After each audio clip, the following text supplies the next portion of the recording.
Someone just told me a secret. You're watching After Tonight. Yeah. You already know what time it is.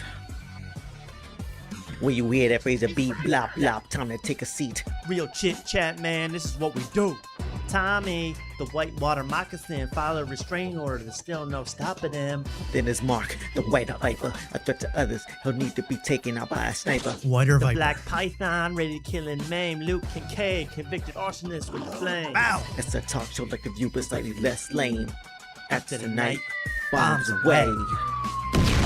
Whoa! And hello, everybody. Watch the shrapnel, because you're watching another episode of After Tonight. Welcome to tonight's broadcast. It's so nice to have you with us here on a Wednesday night. I'm the host, Tommy. I host the show After Tonight. Plenty of guests and goofballs to bring on later. We're hoping for a big special show. Hi, everybody. How you doing tonight? You know, I've had a lot of time to think over the past week and reflect. And I decided I want to be a little more professional and a little bit more like some of my talk show heroes when I do my monologue like I'm doing right now. So I thought if it's okay, I brought out my cup full of ice so we can do that. So when I do my monologue, shout out to Ben Glebe, by the way. I just thought we could do it like this. Anyone recognize that? Is that ASMR to anybody out there? Mark, how you doing, Mark, our co-host? Hey, Tom, how are you? Oh, man, I'm doing good. What's going on with you, man? You have a good week? Oh, I'm it's such a great mood. I am in a celebratory mood. I want to drink some beers. Drink some beers. I want to celebrate. I don't know. I'm really high energy today or this week. I know. I feel the same way. I feel in a great mood. And I hear that you have a song for us. Is that true? Yeah, because I don't think people understand why I'm in such a great mood. So I guess hopefully this song will shed some light on it. Okay. Do you need any backing music or you're good? No, just a cappella. Got to be ready for Tony. Okay. You know? I want to hear this. Dark song, everybody.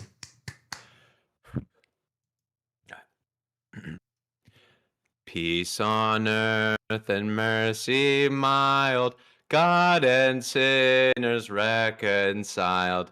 Joyful all ye Fox nations rise, join the triumph of the skies. With the angelic host proclaim, Jeff Dye is headlining the mothership. Yeah, baby. Let's go. It's Jeff Dye week, everybody. Let's go. It's Jeff Dye week. That's right. That was beautiful, Mark. Great job. That was beautiful. And we also have Luke here. Luke, are you excited for Jeff Dye week here in Austin? Oh, I cannot wait. This is the week I've been living for. This is my paramount week of my life. And you're not even within 500 miles of him, and it's still this exciting. It's still exciting. Wow. Yeah, because Jeff Dye's in Austin, Texas with Mark this week, and they're going to be hopefully running into one another. Hopefully, right, Mark? Well, definitely. I'm going to the show on Sunday. Oh, hell yeah, man. You're going to the Jeff Dye show. Of course. Almost sold out. I hear a few tickets left. I know. 2 weeks ago, I was like, oh, I got to get tickets to that. And then, I'm sitting at my desk on Monday, just trying to get through another fart carnival. Of course. And then I go, oh, Jeff Dye's coming to town. I'm going, oh my God, I hope it's that sold out. And yes, every show, that's, He's incredible. You wait till the week of Jeff Dye week. Yeah. You could get screwed. He sold out Friday early show, Friday late show, yes, Saturday early show, oh my God, Saturday late show, something else. And all I had left was Sunday. Well, we're certainly the Lord's Day. We're certainly going to get into it, which they're thinking of renaming the Jeff's Day. That's what I heard. Yeah. We're certainly going to get into Jeff a lot more later because let me tell you, Jeff Dye week started off with a bang a few days ago with some explosive news about a possible terroristic act on Jeff Dye, a possible act of terror on Jeff Dye. meant to instill fear in Jeff Dye and those closest to him. So we're going to get to that later. We're going to get to everybody's response. I mean, this is crazy. I mean, if you don't know what I'm talking about, you're going to find out. Jeff Dye, I'm calling it a hate crime as of now, without knowing anymore, was hate crimed over the weekend. And we're going to get into the looks of what that looks like for a Jeff Dye. Certainly not what we all expect. And I'm sorry if I'm limited in my range of motion this way. I don't really feel myself. I'm a little sorry, but I've been training to fight Jonah Hill in the streets. So that's what I've been training. Has anyone caught on to Jonah Hill yet? I mean, everyone's seen this, right, Luke? You've seen this. Oh, of course, of course. Jonah Hill is still... When did Superbad come out? 2007, 2006, 2008? Yeah. Jonah Hill is still mad that he had to play a fat teenager 20 years ago.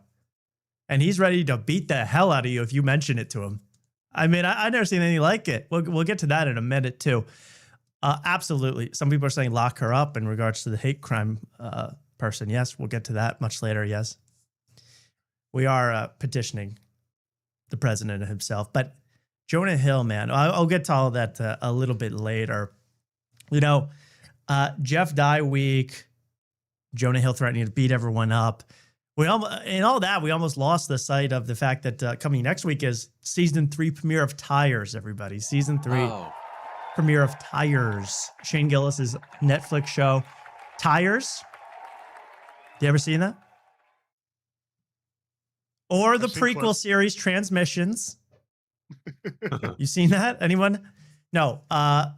Tires. I spent all week watching the second season of Tires all the way through. I made it through, so I'm ready episodically for season 3 because I didn't know there was a plot in Tires. Did you? I thought they were just like making jokes about, hey, you got to have extra lube in the tire. I thought it was just that. But this show has a plot. Yeah. I thought it was just well, yeah, Mark. I mean, have you seen it? No, I haven't seen it all the way through, but I have seen a good chunk of it. It pulls at your heartstrings. You want to root for a Gerbies, yes. You know? Gerbies just wants the tires to be inflated, and Shane won't inflate those damn tires, man. I mean, he is a lazy, lazy worker, but he's got a heart of gold. And what I found out about Tires is, 90% of the show is dude, I think that lady there over there likes you. Shane, stop it. She definitely isn't looking at me. No, dude, she's really into you. Like, check her out. Okay, she looks pretty good. Oh, dude, that's a man. You're gay. Repeat that for 19 more minutes, and that's Tires. But then at the last 3 minutes, Mark, they go, Shane, I'm really going to need your help on this one. She goes, sure. But the whole time he's being so abusive to Steve Gerbies. So why does Gerben have such affinity for Shane? I don't know in the show. Do you?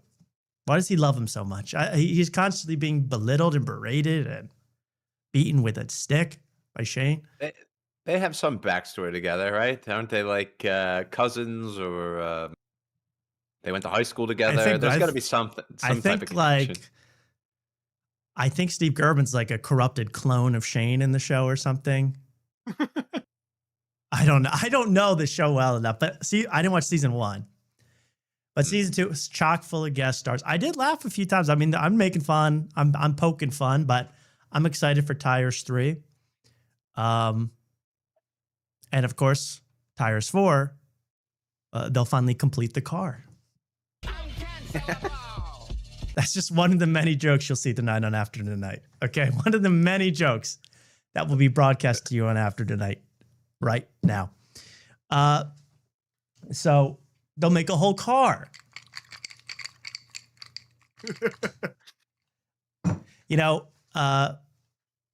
So I watched all the Tires, man, and I didn't want it to end.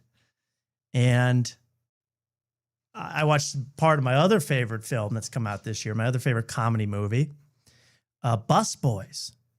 All right. I watched Bus Boys. But you saw Bus Boys, Luke?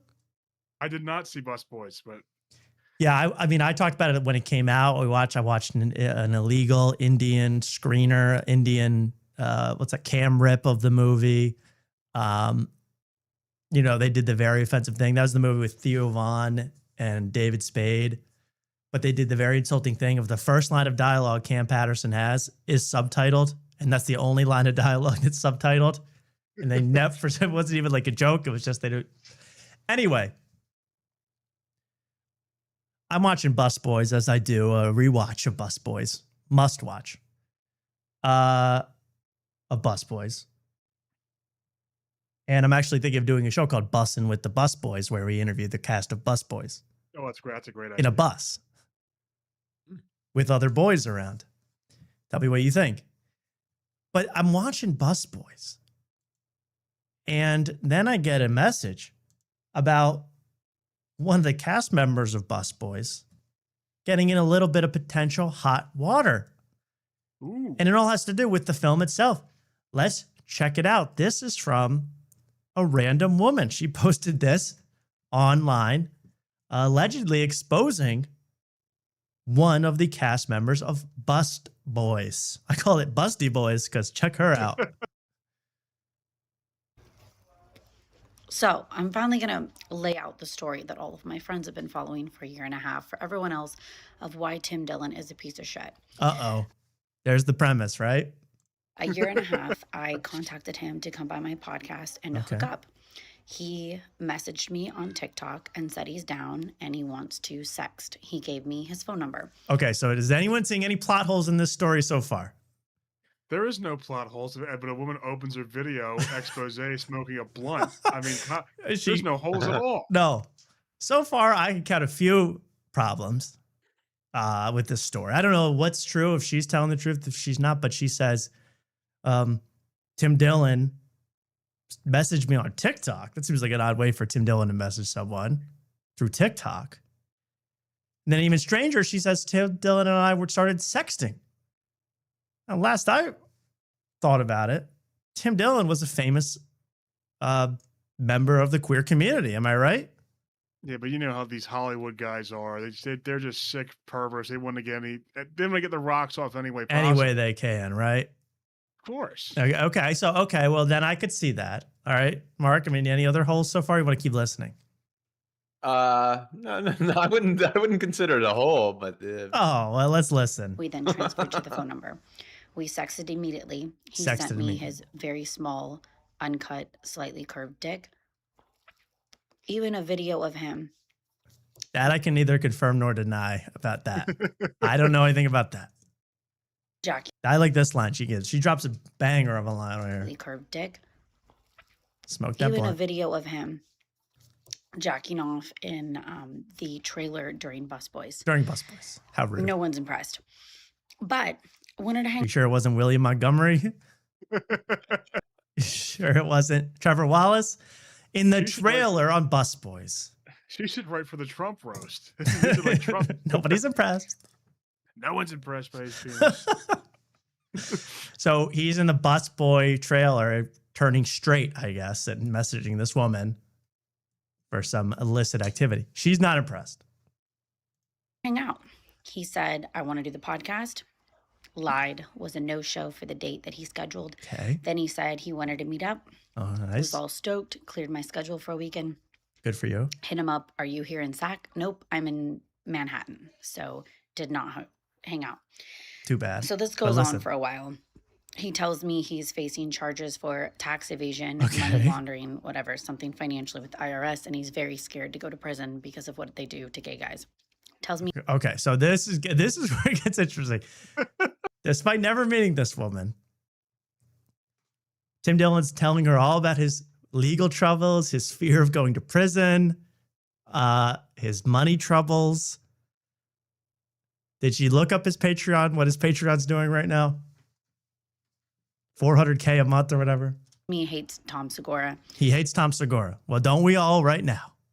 After what he did to that family. That he's really insecure. Then I tell him I'm going to hook up with somebody else because this is taking too long. He gets jealous and he makes Okay. up a fake person. He says that Patrick Scott took his phone and got into his Killer phone and comment. got all of Dude, Patrick Scott's a murderer. Dude, his Crest toothpaste bit, killer. Killer, man.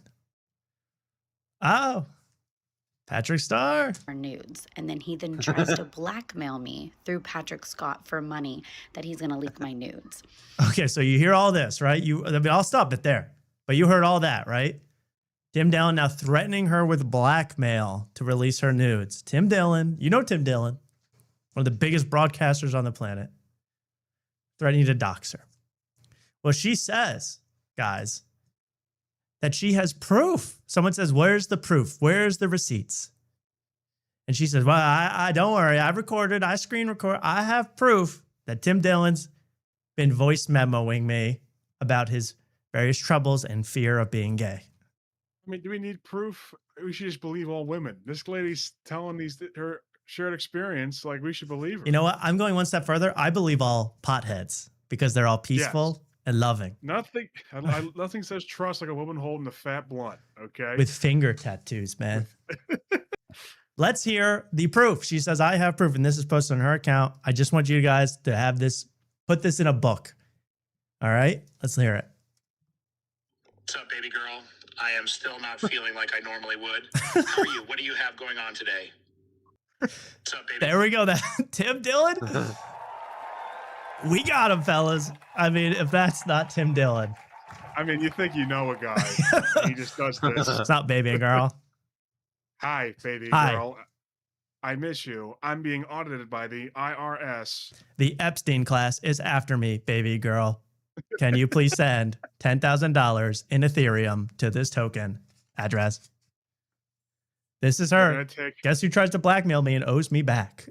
This is her. The IRS is threatening to take away my $20,000 cat. Please send me money. My cat needs surgery. Money. It costs. Please send now. Hey, girl, I am still not feeling like I normally would. How are you? What do you have going on today? And you know, he sounds so natural on the show, but that was a little on. I am still not feeling my best. I am still not feeling well today. He's new to the whole straight thing, so maybe he gets a little nervous and tense when he's talking to women. Right. That's a great point. Mm-hmm. Hey, baby girl, I am straight now, and I'm afraid of being gay in prison. Send $10,000 for conversion therapy. I would love to see the video of the busboy trailer. I need to see that. Yeah, I mean, you know, it's like clipping through. It's all blurry. So she fell for AI Tim Dillon. You should leave a comment. Say, I don't believe you until I see the busboy trailer. I need the footage. I can be trusted. I'm a source. I need the explicit busboy trailer footage, and not. It's definitely going to be a red band trailer. That's going to be rated M. That trailer. That trailer is going to be crazy. So, Tim Dillon, you're actually in deep trouble, it seems like. You're blackmailing a woman, and you're not. I'm not feeling my best today. So, that just shows you people really can get tricked like this. People are getting fooled left and right. You know, that woman falling for Brad Pitt in the hospital. This French woman gave Brad Pitt like $100,000 because Brad Pitt's like Photoshop pictures of Brad Pitt's face in the hospital. He goes, I'm real sick. They won't let me out. I need the cash. That's very like narcissistic to think that you're a nobody, but you're good enough for Brad Pitt to message you for help. Exactly. Or Tim Dillon. I mean, even Tim Dillon. Tim Dillon, yeah. You know? He has a show. She's not no one. She does have a show. She does have a show, and she's got weed. I need her on Digital Social Hour to explain more. Definitely. She could get, I'd like to start booking crazy people for Sean Kelly's show. Whatever the hell what's it called? Digital Social Hour. I want to book other crazy people onto that show. See how they do. Well, anyway, just to show you what's going on in the world of AI, will Tim Dillon address this accusation that is brand new? And who's he going to take to prom? What beautiful girl. Now he's a straight man. Very exciting. This is what I'm trying to think where I want to go because there's been so much going on. One thing that I've just started to watch and can't fully report on is the Bill Maher Mark Twain Award ceremony. You know, Bill Maher won the Mark Twain Prize for greatest comedian ever. And it's on Netflix. I just started to watch it. It's like, if you're a comedy historian, it's like the Chevy Chase roast, if you know about that, where Chevy Chase had a roast for himself back in the late 90s, and everybody hated Chevy Chase, all his peers. So no one showed up, and it was like Mark Maron, who was new on the scene, roasting Chevy Chase. All these, like Jon Stewart or someone roasting Chevy Chase, and Chevy Chase was miserable. He hated it. This is kind of a similar thing where no one of Bill Maher's peers wanted to celebrate him. So instead it was like, Whitney Cummings was celebrating Bill Maher. She has almost no connection. Louis C.K. Wants to obviously get his spigot in the spotlight again. He's opening, he'll do anything to be in the mainstream right now. I think that's my theory. So he's doing the thing for Bill Maher. Matt Friend did a Trump impression for Bill Maher on that show. Nice. So no one of his peers though, but I've just started to watch it. It's really good. The whole ceremony, but maybe I know why he likes the younger crowd at his ceremony, because they can relate to his stylist. Let's take a look at this. I found this. His stylist who came with him to the ceremony posted on Instagram. I just thought this was a funny picture. Yeah, I'll explain it first. These guys have seen it just now. Bill is a true original in comedy and what feels like the only voice of reason left in the world. Like Mark Twain, he's never been afraid to challenge the conversation and say what he believes. Never been afraid to say the N-word is what she's saying, like Mark Twain. Working with Bill is something I never take for granted.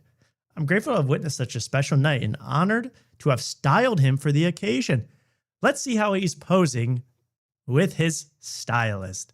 Oh, right. He's giving her the claw, ladies and gentlemen. The claw. The claw. Snip, snap.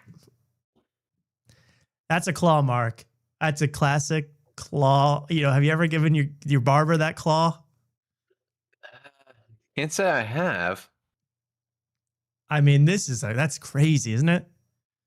Yeah, but also, I'll be honest, other than the claw, Bill, I don't know if it's the fit of the suit, but he's looking jacked, man. You think he's looking jacked? Yeah, and like I feel like, you know how like guys like if you take a picture without it, like this is a lifeguard thing, but like you take a picture with your shirt off, people would lift weights real quick so their arms look like bigger. Yeah, it looks like he did the same thing, but with his hand. Like he was doing like stress. Oh, he had a grip trainer for this one. Cause I mean, he could pick her up like Darth Vader with one finger. He could pick this woman up with that claw. Mm-hmm. The Mark Twain Awards now streaming on Netflix. It's like a sponsored post at the end, but this is crazy. Now, also from this, I learned that they had at the Kennedy Center, they made a replica of the Club Random set that you could like sit in and you could experience Club Random in real life. So you could literally like relive. Bill Maher does the same thing as Ben Cliff. You could literally relive this. They should have like an ice clinking machine while he's pouring drinks and getting stuff ready. He's always moving stuff around. Wait a second. I just thought of something. Huh? Whitney Cummings has a connection to Bill Maher. Is that right?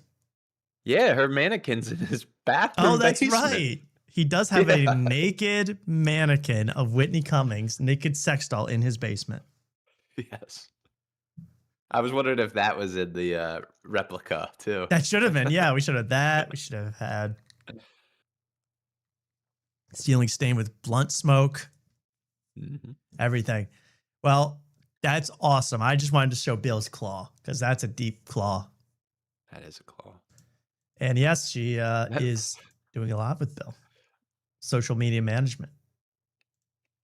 See, here's what it looked like, guys. Oh. They actually kind of not that classed it up. They didn't do like Yeah. the Art Deco sort of Yeah. mishmash. Purple, orange, and green. Purple, chair orange, and green, and the ceiling really low. And here's what I look like, though. Yeah, this looks just like a generic podcast. Yeah, they didn't really do a good job on is this terrible. one. This is not good. Uh, Bill would never sit in leather. He's too liberal for leather. Yeah. Club Random, everybody. Obsessed. Kinda obsessed fire emoji. I need friends like that on my Instagram. Post a picture of the Club Random set and they go, oh, slay. So anyway, a lot of shots with Bill Maher. Obviously, she's close with Bill.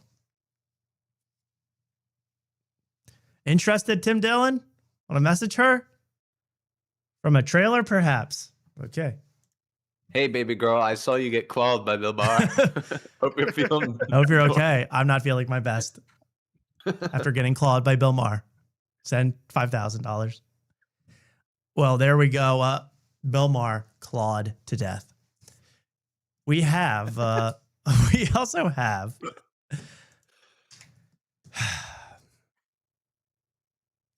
I guess I have to talk about it because it is, you have to talk about it. If you do any sort of commentary, you have to talk about this man. Now, his name is John Marco Ceresi. I think it's John Marco, even though it's Gian Marco. John Marco, Luke. He's an Italian. Of course. How you doing? How you doing? And he had, if you don't know Gianmarco Ceresi, he's an Italian man, and maybe this will give you kind of a primer on what Gianmarco's like. Let's take a watch. Takes on a whole nother level of taste, I think, is when the red wine vinegar hits the tomato sauce. You make that salad with red wine vinegar, right? Mm-hmm. And when you eat that salad after in the same dish that you had the pasta sauce and everything, the gravy, man, when that red wine vinegar hits the gravy in it, it takes on a whole nother taste. Yeah, that's good. That's really good like that. You could even make a... Yup. That's good like that. Ooh. That's like like fat. We might be drunk. That's what they are. Dude, the thing about food is it tastes good. Yes. Yeah, dude, it does. And even though they've both gone into diabetic shock, they're still more high energy than we might be drunk. They're still higher energy than Mark. They have passion. They have passion. Anytime I cut to the guy in the Yankees hat, I really do lose my mind. That is like, the sauce and everything, the gravy. That's it. I mean, him just experiencing the food, experiencing the taste through words is why I love that guy. You know, I'm he's surprised there's that. Yeah, go ahead. Sorry. I'm just saying, he's like, oh, you got to try the gravy, and you can really tell he's really like actually tasting it. Yeah, I'm surprised there's not drool running down his like lip. No, I thought, big pool.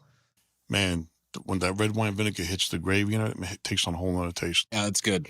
That's really good like that. You could even make a sauce that way too. You could put a little. Okay. Well, you're gonna cut it off? He's giving us secrets. Oh yeah, sorry. You can even make a sauce that way.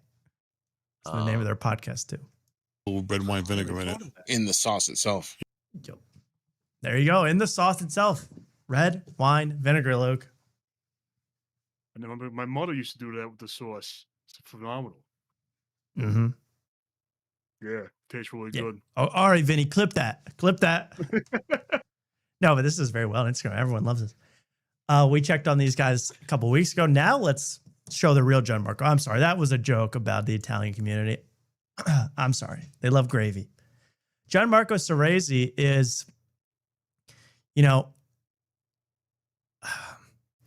I always wonder, you know, he's, I guess, best known as a comedian and a straight man. He is a straight man, despite pictures like this that he posts. Okay, we'll take a look. Okay, this is one of his newest pics that he's posting with the guy that you'll actually see in a second. You can see that. That's pretty good form, right? That's just a workout pic. Okay, I mean, you need a hex bar to squat, to deadlift, what, 145, 125? Yeah. That's come on, that's gay. Oh, okay. Well, fair enough, Luke. Okay, Mr. Weightlifter, Yeah. Mr. Poundage. We all saw Luke's knees last episode. Yeah, we all saw plenty of Luke. Those knees can carry lots of weight, my friends. Okay, I'll tell you that right now. By the way, They're doing a lot more than 145 on the hex bar. A lot more. I could carry all the sauce in the world. With all the those gravy in the pot. All the red wine vinegar you could have in your sauces. I want to say, yeah, we did the show live last week, and Mark and Luke were in the studio. I really appreciate all the nice comments about it, and people that enjoyed it. You're welcome. But thank you for saying that you enjoyed it. But some people were criticizing the set, and I just want to say I can't believe people would make fun of another guy's set. I mean, that's just... I'm going to go to bed. I can't take it personally. I can dish it out, but I can't take it. When I read those comments about the set, I go, okay, yes, I happen to live and work out of a Korean massage parlor. Is that so wrong? Is that a crime to try to save money every month and live? No, but thank you all for watching that. And yeah, you saw a lot of Luke in that one. A lot of Luke. Some say not enough. Yeah, well, I would say that. I also say we did have one guy react to Luke's legs from last episode. It's Kendrick Perkins. Oh, geez, Kendrick Perk. He was sicking. No, just kidding. Anyway, thank you all for watching that live episode. That was a lot of fun. I meant to bring that up earlier. That was a lot of fun. We're going to have a real background soon. We're going to have a real show that you'd be proud to show your parents very soon. But for now, this is what you have to do. You know, this is us without a hex bar here. We can't afford a hex bar. So we're doing this raw. Here's another shot of Gianmarco just so you can get a look. Again, this is I just want to make this clear that there's nothing wrong with any sexual orientation that's popular, but he's a straight man, okay? And this, I had to censor this one. I had to censor this one because I just couldn't. I couldn't. And the framing of all the shots, guys, to make it look like there's something going on. You know what I mean? The framing. Is that a real picture of the bike? Is that real? Well, I had to do some editing because we're live on YouTube. That. Yes, yeah. That's real. Oh my God. He has a girlfriend. A beard, they call him. He has a girlfriend that he hits up from his trailer and asks for money. Can you believe that, Mark? Is the girlfriend the black guy behind him? No. Oh, come on. No. That's comedian Jay Jordan. Oh, okay. And Jay Jordan and Gianmarco had something to say about some of your favorite comics, Mark. All right, before you get so cool at the latest JFL, Just for Laughs Comedy Festival State of the Union address. Let's see what Joke World thought of it. The 40-minute State of the Industry show hosted by Gianmarco Ceresi and Jay Jordan at the Just for Laughs Festival in Montreal included roasts directed towards all of the biggest names and events in comedy, including Shane Gillis, Nate Bargatze, Joe Rogan, John... This is Joke World's mystery music. Okay, this is where he's trying to solve a mystery. Johnson, Theo Von, Tony Hinchcliffe, Riyadh, and even Tom Segura's divorce. What? Christina P. is going to use promo code alimony for 50% of Tom's assets. I mostly feel bad for their kids, though, because their parents are Christina P. and Tom Segura. Shane always gets... Now, Christina, as I've been figuring out, Christina is a saint, Gianmarco. She is seems to be just super lady. She's a super lady. And she is so nice. You know, I've watched all 5 comedy commentary breakdowns of the episode that came out 2 hours ago of Your Mom's House with Christina P. And she's a nice lady, I learned. And she's about to expose everything. Any day now. Lumped in with the Kill Tony guys and Joe Rogan, but he has a lot more taste about which Trump rallies he attends. Okay, talk about Shane. Shane is the one comedian I actually believe was at the White House just for the UFC fight. I don't know if you guys saw, Shane made some major headlines last week for selling 76,212 tickets for his comedy show at the Eagles Stadium in Philadelphia. And if you do the math, 76,000 tickets times $80 a pop, that comes out to more than $6 million in missed child support. Yo, first of all, no straight man calls it the Eagle Stadium, yo. No. No. Not at all. Yo, it's the link. It's the freaking link, yo. Go back to reading your books, Gianmarco. Go back to trying on your designer glasses. Douche. To my day ones. I shouldn't say the D word, actually. The D. I shouldn't say the D word. Die week. Not on Jeff Die Week, okay? The douche word is becoming one of our worst slurs. Yeah, the Guinness World Records recorded it as the largest cross burning in the world. Oh. Yeah, good, good. It's about time Canada got some smoke from America. Theo Von's a tricky one because despite many things that he's done and his whole stand-up comedy career, he has spoken up for Palestinians, which means there actually is worse representation for Palestine than Hamas. Now that, actually, I'll be honest, that joke infuriated me more than anything else he said about any of my heroes. Because he said Hamas. Hamas. All right? You don't say it like that if you're being a regular guy. Career, he has spoken up for Palestinians, which means there actually is worse representation for Palestine than Hamas. It's nice to sometimes see the community together because when it's divided, I mean, you can't tell how bad Tony Hinchcliffe is if the person following him is Joe Rogan. True, and that's why next week I'm going to open for Tony and Joe. We're doing the work. Just so you know, we got a lot of Tony jokes. We have more than he's ever written, actually. I mean, Oh, see, and this gets low.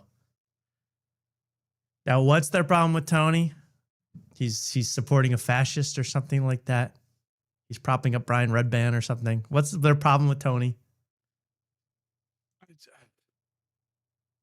I'll say that. Do you feel bad at all for roasting Tony as he looks on wistfully behind you in this shot?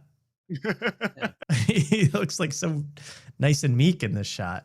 Luke, am I crazy? It's just like I understand Tony sucks, but these guys are not much better than Tony Hinchcliffe. They're just left wing Tony Hinchcliffe. Yeah, well, that's my problem is that, you know, I obviously enjoy people doing shots at all these people. It's fun, but it's almost like taking a side for the popularity of it all. That's what it feels like. Yes. Like these jokes are like, well, it's okay to make fun of Tony now. It's okay to make fun of Joe Rogan now. But we're gonna go light on everybody else because they're right wing. We're gonna take them out. But I guess they're saying they're bad comics. I don't know, Mark. I mean, what do you think? You're an Austin guy. Well, I was confused about this whole thing because it's like, is this just for laughs? This roast? It's full. So is that? Yeah, go ahead. Well, no, yeah, go ahead. Ask your question, please. No, is that what Just for Laughs is? That like I didn't hear about it or anything. It's just I only heard about it because they had this. This is clip. That's the only thing I've seen from it. This is a state of the comedy world address. They do it every year. You know, Andy Kindler used to do it. It's just like kind of a roast of all the comedy world, I guess. And is Joke World not there in person? I'm very confused. That's actually an excellent question. I think he's getting ready for Joke Fest. Oh, Joke right. World Fest. Week. Right? Which I should mention this. This is actually crazy. Wait. This is actually nuts. Now, he'll probably promote it in this very video that we were almost finished watching, huh? Let's see. The 40 minutes. Okay. Does he say it at the end? No, but Joke World. I don't think so. Joke World is very highly promoting his comedy festival, right? Of course, I'll just show you the Joke World Comedy Fest. The schedule is here. The schedule is out, by the way. Have you seen the schedule yet, Mark? No. When's Gardini go up? Geez, if I had a nickel for every time I heard that. It's a 2-day fest. So here's Joke World's show, right? I should look at where Fart Carnival is. Greg Fitzsimmons and Friends. So Greg 1 hour Fitzsimmons. set of Greg Fitzsimmons. That's Greg Fitzsimmons and Friends. Luke, you're not on the 5:30 show? No, you would Philly? think I would be with this lineup. Yo, what's that called? Dude, give it to me. Philly Fox. Yo, Philly Fox, yeah. Yo, Philly Fox, yeah. Fucking D, go Birds, cuz. Philly, yeah, guard dogs on that, Mark. Philly Fox. fucks. Imagine you get all hyped up to get invited to your first ever festival for some of these people. And then they go, yeah, you're on the Philly Fucks show. Dude, it's like the Dirty Show, but it's at fucking Joke World Fest, Yo, yo. it's a bunch of fucking scumbags, yo. And you're one of them. I'm gonna do whippets in the parking lot beforehand. Yeah, we got Bad Coke on the Philly F's show, yo. Come through. Philly. Yo, Beezer. He's just got knockoff tickets, but he's gonna sneak us in the back. Y'all do the scalping, cuz it's so fucking Philly, yo. Yo, Beezer hot-wired my kid's car and stole it, yo. Sold it for scrap. God, dude. Such a Beezer move, yo. Yo, total Beezer, yo. Philly F's. How disrespectful to the people that have worked their whole lives to get out of Philly. Like Sean Gardini. Lemaire. Philly F's. And then we got a bunch of other things, but this is very interesting. Panties in the mouth. And then here's what I'm really excited for. Day 2. There's one specific event I'm very excited for on day 2. It's the Comedian Home Run Derby. Da-da-da-da-da-da. Comedian Home Run Derby. I need to know who is going out to hit some dingers. I would love to see Joe DeRosa just whiff and miss balls. That's gonna be so awesome. Yeah, don't you want to see Lev Fur hit some dingers? Yeah. I mean, this is crazy, man. 11 a.m. Half the comics aren't even showing up. That's way too early. They're not even showing up for that. The Home Run Derby. And I looked up the whole map of this whole event. I know where the thing's like 40 minutes away from the freaking festival is the park where they're hitting some flies. This is like torture. Like people are going to go to watch from 12 o'clock in the afternoon to like 11 p.m. just all 10 comedy. at night, 11 at night. Mm-hmm. And there's like, there's 5 places. I think Jesus. I feel like Steep Station is like a coffee shop or something. Try not to laugh. Not actually. Okay. Just watch me. Just watch me not laugh. All right. Well, there it is. I could go the Pope DeRosa Power Hour. Sagalo plus Friends. 2:30 p.m. I mean, have you ever wanted to watch Fart Carnival live at 2:30 p.m.? You can. Wow, we watched it at noon. And I'd like an extra couple hours to get ready. So 2:30 would be great. Anyway, this is huge. But anyway, when was this announced? 6 months ago or something like that? Joke Fest. Well, yeah, something like that. Someone left a comment and I saw the notification. This is from April 1st, 2025, an episode of After Tonight. Want to watch the clip? We're talking, of course, about this is from over a year ago. We're talking about the Joke World bracket, if you remember that. And Mark, you're wearing your Link shirt. You know it's going to be a good clip. Gay Bears. Be really fun. People who annoy me, if you guys know me well enough, if you think you know me, you can enter, try to win a nice cash prize. And yeah, I believe Joke World will have festivals soon. It will be Joke World Palooza. It will be Jokeroo. What? Freaking better name, honestly. Jokeroo. It'll be freaking the Jokeport Folk Festival. I mean, it'll be a lot of things. So I predicted, the first to predict Joke World Fest, ladies and gentlemen, over a year before it was even announced. I knew it was happening. I could smell Jake's entrepreneurial spirit. Mm-hmm. And are you garbage? Maybe you get all pissed off like Louis J. Gomez and be like, yeah, Joke World stole that idea from me. I should say, yeah, I came up with it first. That's crazy. Joke World is a joke festival. Yes, exactly. Yes. So we're getting way into this at Joke World Fest. He can't be happy about all this Austin slander being bandied about, I should say. But it's coming. It's here. I think you know what sucks? It's the same thing with politics. In that one side gets very annoying. One side of the comedy world gets very annoying and full of themselves, as it was with the Tony Hinchcliffes and the Joe Rogans of the world.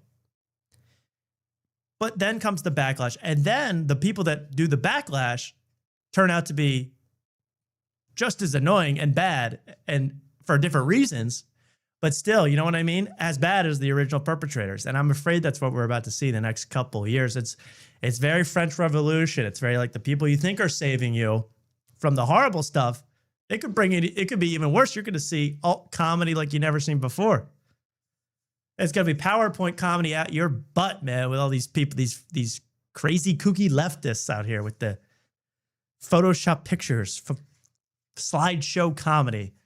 Oh, it's going to make you guys sick. So I don't know what to think. You know, I'm an innocent bystander here. I don't know how you guys feel about the backlash that is certainly becoming mainstream. Yeah. I mean, the backlash of like Austin? The backlash, yeah, against, there's so many more stuff. Every comedy commentary channel is anti-Joe Rogan, anti-Tony Hinchcliffe, anti-Tom Segura. There's not like a single positive one.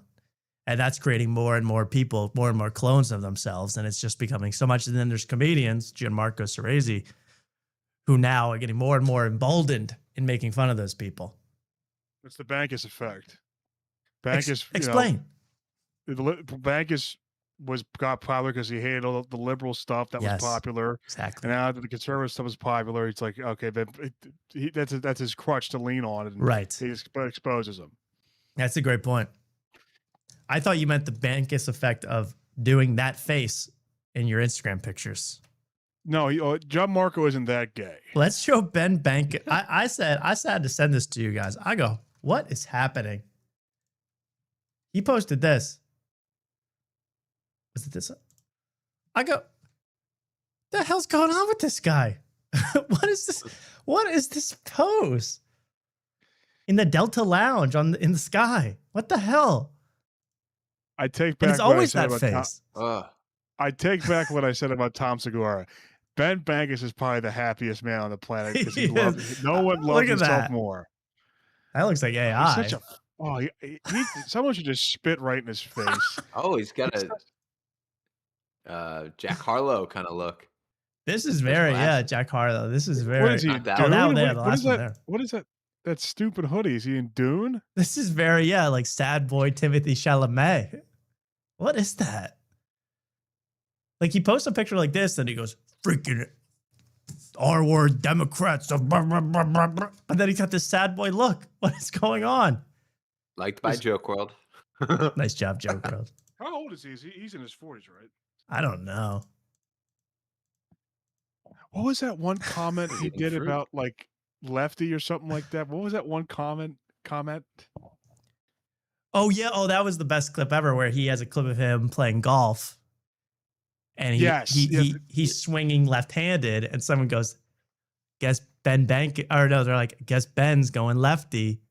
And he goes, "What would make you say that?" He responds to them in the comments, "What would make you say that? I think you have no life." And he's like, "I'm just talking about the golf swing, Ben. I'm sorry." No, it was even more innocent than that. It was like, "Oh, I didn't know you were a lefty." That was it. It was like, I didn't know you were a lefty. And he goes, "What would make you say that, you utter piece of woke trash? I ought to slit your throat." And he's going, no, I'm at the swing, Ben. I'm so sorry. Yeah, so he's thinned down. Look at the one where he's got like he's sticking his head out like a turtle. This all one about the green energy. Which one? Oh, this one. Yeah, he's slimmed down. He looks good for him. Oh, he's on his. I saw. Yeah, he's on his Ozempic. Has to be. He's got to be on Ozempic. Absolutely. I don't know. Well, actually, no. He's drinking Diet Coke. Could be that. Yeah, that's true. Martyr choices. He has the same problem I had with dress shirts, where they're shorter in the front and longer in the back. I guess it's a universal fat guy problem. I'm sorry. Explain that again, because I was just saying that he looks exactly like Sam Talent now. He does look like Sam. He does. They're kind of morphing into the same guy from opposite directions. The shirt length is shorter in the front, but it's longer in the back. That's a great point. Why does the fabric gravitate towards the ass? I wonder. Let's hear this bit. I don't know this bit. It's all about green energy. We're trying renewable energy, and we got to pay carbon tax. And then one fire is like, yeah, we got set back like 600 years. I don't know. Like, But if we keep it going, he's kind of an intellectual now. craziest thing, and they go, well, we want to save the environment. And it's like, well, I mean, might have to stop bringing in so many Indians. I mean, At least he's doing Indian stuff still. Some things never change. Nah. Why didn't I should have said we should pause and see what race he's going to bring in. Yeah, what is he going to bring up? Oh, he's a fucking hack. No, Jesus come on. Christ. He's a smart guy now. Luke. And he's thin. He's thin and smart now. He's thin. He is. He's thin and smart. Speaking of thin and smart, bread and cellulose. Oh, yes. Well, I've been meaning to. I was going to wait on that too, but maybe we should just talk real quick about that now. Fart Carnival, that's a show on the Gas Digital Network, Louis J. Gomez's network, with Brendan Sagalow, Mike Cannon. They're going to be at Joke World Fest. We all know all the details. I mean, if you know me, you know these details. And they have been blatantly ignoring our request for any sort of conversation, blatantly ignoring Mark's fan mail that he sent with his own pictures in it. He sent it in an addressed envelope. He paid for the stamp. He went to the post office. He got a colonoscopy just to send a photo of it to Fart Carnival. Mm-hmm. All right. And one of the first colonoscopies that someone got where the doctors advised against it, he said, no, I have to do it for the show. I got to do it for the cast. And they never showed it. They never responded. They stopped doing fan mail entirely. They did it once. They never did it again. And they're in their own bubble. They're in their own New York bubble, Mark. Am I right? I mean, it's horrible. Yeah, it's disappointing. It's sad. It's sad because we've been there since day one, honestly. Literally, since the first episode, we've been talking about them. We've been giving them a lot of shine, and we get nothing but silence from these two.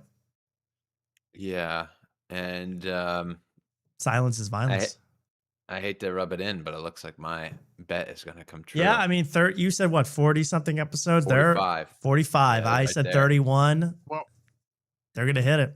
They're going to hit it. I said 15, but in our defense, they stopped having any real conversation after like episode 22. Yeah, that's true. But Mark and someone in the bet, they just shot and just had the logo shooting and no one's sitting in front of it. They just uploaded an episode every week. That would count. And that's basically not far off, but it's enough to win the bet. Congratulations to Mark. I think one more episode, you'll have been the closest. Yeah. Unless something horrible happens at Joke World Fest. Oh, jeez, don't say things like that. No, but then they don't talk about this thing. They spent the last episode, I mean, literally, no joke. They spent 30 minutes looking at themselves, different AI variants of themselves. Literally 30 minutes. I mean, like, what if I had a mustache that had a slight part in it? What if I had a mustache that was quite bushy? What if I had hair that did that? It was like playing dress up, okay, for 30 minutes. Then they told a story about it. They always tell a story about when I was in 8th grade, I got the biggest, I don't even want to say the B word or the D word tonight. Yeah. I got so aroused. It was like, what are you guys talking about? All right. It's so funny to me that these like two comedians, like every episode, they're talking about something like from their childhood. Yes. It's like, did you become a comedian and just like you stopped having like a life? Like I'm very confused. Yeah, it was like everything ended. And when the second they started stand up, they've had no more stories since they started stand up. Nothing has happened to them. Yeah. It's all the same. And then, but sometimes they do tell a story and it reveals what's really going on and how funny these guys really are when they're not trying to be. And here's a quick story just to get back in the Fart Carnival spirit, right? Because I've fallen out of favor. So let's watch the trailer or the opening. I'm sorry, my mind's still on that Busboys trailer and what went on there. This is a opening to a show. If you haven't heard this before, it's probably the worst thing you're going to hear tonight. Here we go. Oh, get ready. Oh, good Lord. I forgot about this. I always skip this live. Oh, a unicorn, the panda, and don't forget the toilet. Show me that toilet. There we go. Spinorama. It is. I throw funny singles when, at the toilet. Yeah, I want to see that. I want a lap dance from that toilet. Is that possible? I don't know. How many episodes is this? Like, I would say like 7, maybe 8 out of 10. One of us is in like an emotional mood. Or 10 out of 10. And they're always upset about something going on that they can't talk about. Oh, good Lord. And then this story, okay? This Brendan Sagalow is at the post office. This is just funny. I'll give Brendan credit. This is a funny story. At the post office. And he kind of gets he's not paying attention. He gets disrespected by the postal employee. So he resorts to, I would say, not DEFCON 1, but DEFCON 2 attempt to garner sympathy. And you might, Mark, you might like this one. Similar to what you've been up to. But so okay, this is going too long. But I said to the guy, so he's like, you weren't paying attention, and I'm not talking because I'm like, if I open my mouth now, fire will come out. Yep. So he goes, put your package in the thing. That's and I open the window, I throw my package in, and I close it, and I say to him, so he's typing, and I go, I was talking to my cancer doctor because I have cancer. What? I said I have cancer, so that's why I was distracted. And that's right. He pretended to have cancer to get out of feeling embarrassed in front of the postal worker. Cancer. Mark, is that not reflected in your fart carnival journey? Sounds like a stolen bit to me. Sounds like a stolen bit because Mark's pretended to be on the brink of death so that fart carnival will recognize him, and they have not. Yeah, but I'm better now. But I'm pissed, and I'm getting back to full health. And you don't want to see a full health. No, you don't want to see a guy who's been forsaken by his idols while he was recovering, and all he wanted was a nice, kind word, and he got absolutely nothing. He got nothing. So now, you're gonna see a different Mark, a healthy, pissed off Mark. Yeah, well, it's been brewing for a couple weeks, but maybe when I hit my 45, maybe I explode. Maybe I just go. Go nuclear. I see that. Go nuclear. Yeah, I see that. Also, it's also true that it's funny that the lie he told about no one that has cancer says I have my cancer doctor. They would say some kind of doctor. There's not just oncologist. Pick a specific ailment like I did. Come on. Yeah, right. You can't be so vague. Right. Yeah. My stomach doctor, something like that doesn't even work, guys. Yes. Pissed and healthy Mark. That's a dangerous beast. Well, I don't know. I definitely didn't tell you this story, but Fart Carnival kind of screwed me over in my real life. What happened? So I was visiting on my drive home. I was visiting a friend. And he lives with his girlfriend, and his girlfriend's dad recently passed away. And he was showing me this watch that he made for him. Mm-hmm. And he was showing me all these like the back was real cool. Like you could look in and see all like the gears going and stuff. And the girlfriend was not in the room, but she was like within earshot. And he's showing me all these things. Mm-hmm. And he's like, yeah, it's got this, that, it's got that timer thing. And it's like, and it's engraved right here, FC. And I go, oh, what's that stand for? Fart Carnival? Nice. And my buddy goes, fuck cancer. And I go, oh yeah, that would make sense. Shit. Yeah, that would make sense. That makes a lot more sense. Yeah, FC. It all comes back to cancer, by the way. Everything tonight's coming back to cancer and Fart Carnival. Yeah. Almost like Fart Carnival is a cancer. Well, anyway, that's pretty funny. Yeah, FC. That's true. I still have the same sickness every time I see FC. I would think the same thing. Yeah, I go Mark Norman. Fart Carnival. Fart Carnival. Yeah, I mean, yeah, it is word association. That's funny. Yeah. I don't know. She definitely heard it, but she may not have heard the Fart Carnival part. I don't know. Did the friend, did he take it well at least? Did he see the humor in Fart Carnival? Yeah, it wasn't. No. I don't know if he like fully heard what I said. Oh, right. I just heard fart.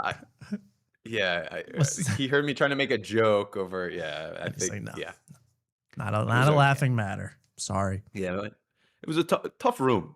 That's a tough room. The dad has cancer room. Tough room. The dad passed from cancer. So Oh, even oh, worse oh, room. oh. Yeah, even worse room. My condolences. Oh. People were asking, I don't know, the chat, they were asking for it. I meant to show this a little earlier. They were asking for a shot of Luke from last episode. We do have one here. They're asking, what about his legs? What about his legs? We do have it here. That's not crazy. That's not crazy. Which is What, the the deep face? No, I'm talking about the thighs. Oh, the lack of shorts. The total lack of shorts. The total lack of underwear, it seems. And the Why does he camo. have I didn't even know he had. Why does Brendan Schaub have to have a smiley face tattoo? What is he doing? Does he need that? I think, that's a great question. I really don't know what his tattoos have to do with anything. I feel like the world's getting very, very anti-tattoo. I feel like tattoos are becoming, like the ice cream bar tattoo, the ice cream sandwich. Lego. Oh, it's a Lego? I thought it was a sponge. I'd say Lego. Anyone want to diagnose this? Look away from the crotch and just find out if that's a Lego, an ice cream sandwich, or a sponge. I think it's a Lego now. Now they got the close up. Hmm. Because when you think of Brendan Schaub's legs, you think Legos. Yeah, can only make sense. Okay, well, Bappa shorts. Bappa shorts. Bappa. Remember Bappa? Remember that? Only 2000s kids will remember Bappa. Do I ever? Oh. Fucking loser. By the way, speaking of podcast cringe and the comedy commentary world, Christina P. Made her triumphant, long-awaited return to the microphone to discuss the divorce from Tom Segura. There were articles about this podcast episode in the New York Post. There were in TMZ. But I'll tell you something. And I got to tip of my hat tonight goes to the comedy commentary community, because they literally had a full recap of the Your Mom's House episode where Christina P. talks about it faster than the New York Post had a 500-word article about it. They somehow, our friend American Redact somehow put together a full compilation of the episode, the highlights, the lowlights, what it means for the comedy world, what it, in the span, the episode wasn't even, you couldn't even watched it in full yet. Right, Mark? I mean, that was crazy. Yeah, no, I literally watched the whole episode because I was kind of curious about the whole thing. Yeah. And then as when I closed the video, I was like, oh my God, Redact already has a video out about this, what I just watched. I was like, oh, so the episode came out 14 hours ago. 14 hours ago. Wow, okay, so 7 hours ago. He already released a video. So, okay, he had 7. That's a work day for him. 7 hours. Mm-hmm. She finally broke her silence. Now, I don't know who the she he's referring to. Is it the woman that's harassing Tim Dillon for her money back? Can we clip that me of talking to Tim Dillon? And I'm going to cut same exact title. She finally broke her silence with a blunt. She finally broke her silence. And then you'll see there's Gianmarco. The Rogan sphere has a new enemy. Its name, HPV. And it's spreading recklessly through Austin community. Well, anyway, that's just another look into the comedy commentary world. Where, by the way, do you hear that silence? It's the absence of podcast cringe. That he hasn't been seen in a while. Podcast cringe, who was our favorite one of these guys, comedy carry guys. No, that can't be right. 2 weeks ago. He hasn't been around for 2 weeks. Whoa. Do you know how much good stuff has come out in the last 2 weeks alone? I thought he'd be already going through the court documents about how Tom Segura is going to be wiped out after this monumental, you know? Yeah. I wanted to hear all that. Did you? Are we gonna watch any of the Christina P stuff? Yeah, we should. But I will also, I just remember this. We'll watch that right after this. I want to celebrate. First of all, I want to celebrate us for getting to 2,500 subscribers on YouTube. Thank you so much to all you subscribers out there. I appreciate it so much. Please, if you're watching now and you're not subscribed, we're trying to get to 2,510 tonight, let's say. We need some more. We need to get to 300K because Podcast Cringe has now hit 300,000 subscribers. Give it up to Podcast Cringe.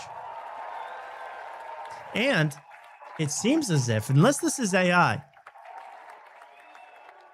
he went out and requested a meringue. What is that? Looks like almost like a creme brulee. Creme brulee. What's she order? Creme brulee? Podcast Cringe. He ordered a creme brulee with a custom chocolate message saying happy 3 years, happy 300K subscribers to P with a circle. P. Pushing P. So congratulations. Did he have this meal alone? Were there groupies? Did he have to order this for himself? How did that work? Baby girl. Let's go and celebrate. Let's go and celebrate. 300, 400 videos, every one of them about Bert Kreischer. Every single one. Bert freaking Kreischer. I mean, really, Podcast Cringe, you should have invited Bert Kreischer and Brendan Schaub and Tom Segura to dine with you and celebrate, your mutual success. It's not just you. It's on the back of Bert's outrageous activity on the set of Pat McAfee. Disgusting. Absolutely shameless. He should be strung up and shot in that order for his behavior on the Rich Eisen podcast. So, yeah, okay. Calm down, podcast. And the sparkler? The sparkler. You had the sparkler. I hear Australia's been having some wildfires. Did that sparkler have anything to do with the blaze? Celebrating Podcast Cringe. Well, there we go. He is 400K, 300K, 400 videos, 3 years. We're jealous. We want his stuff. We want his money.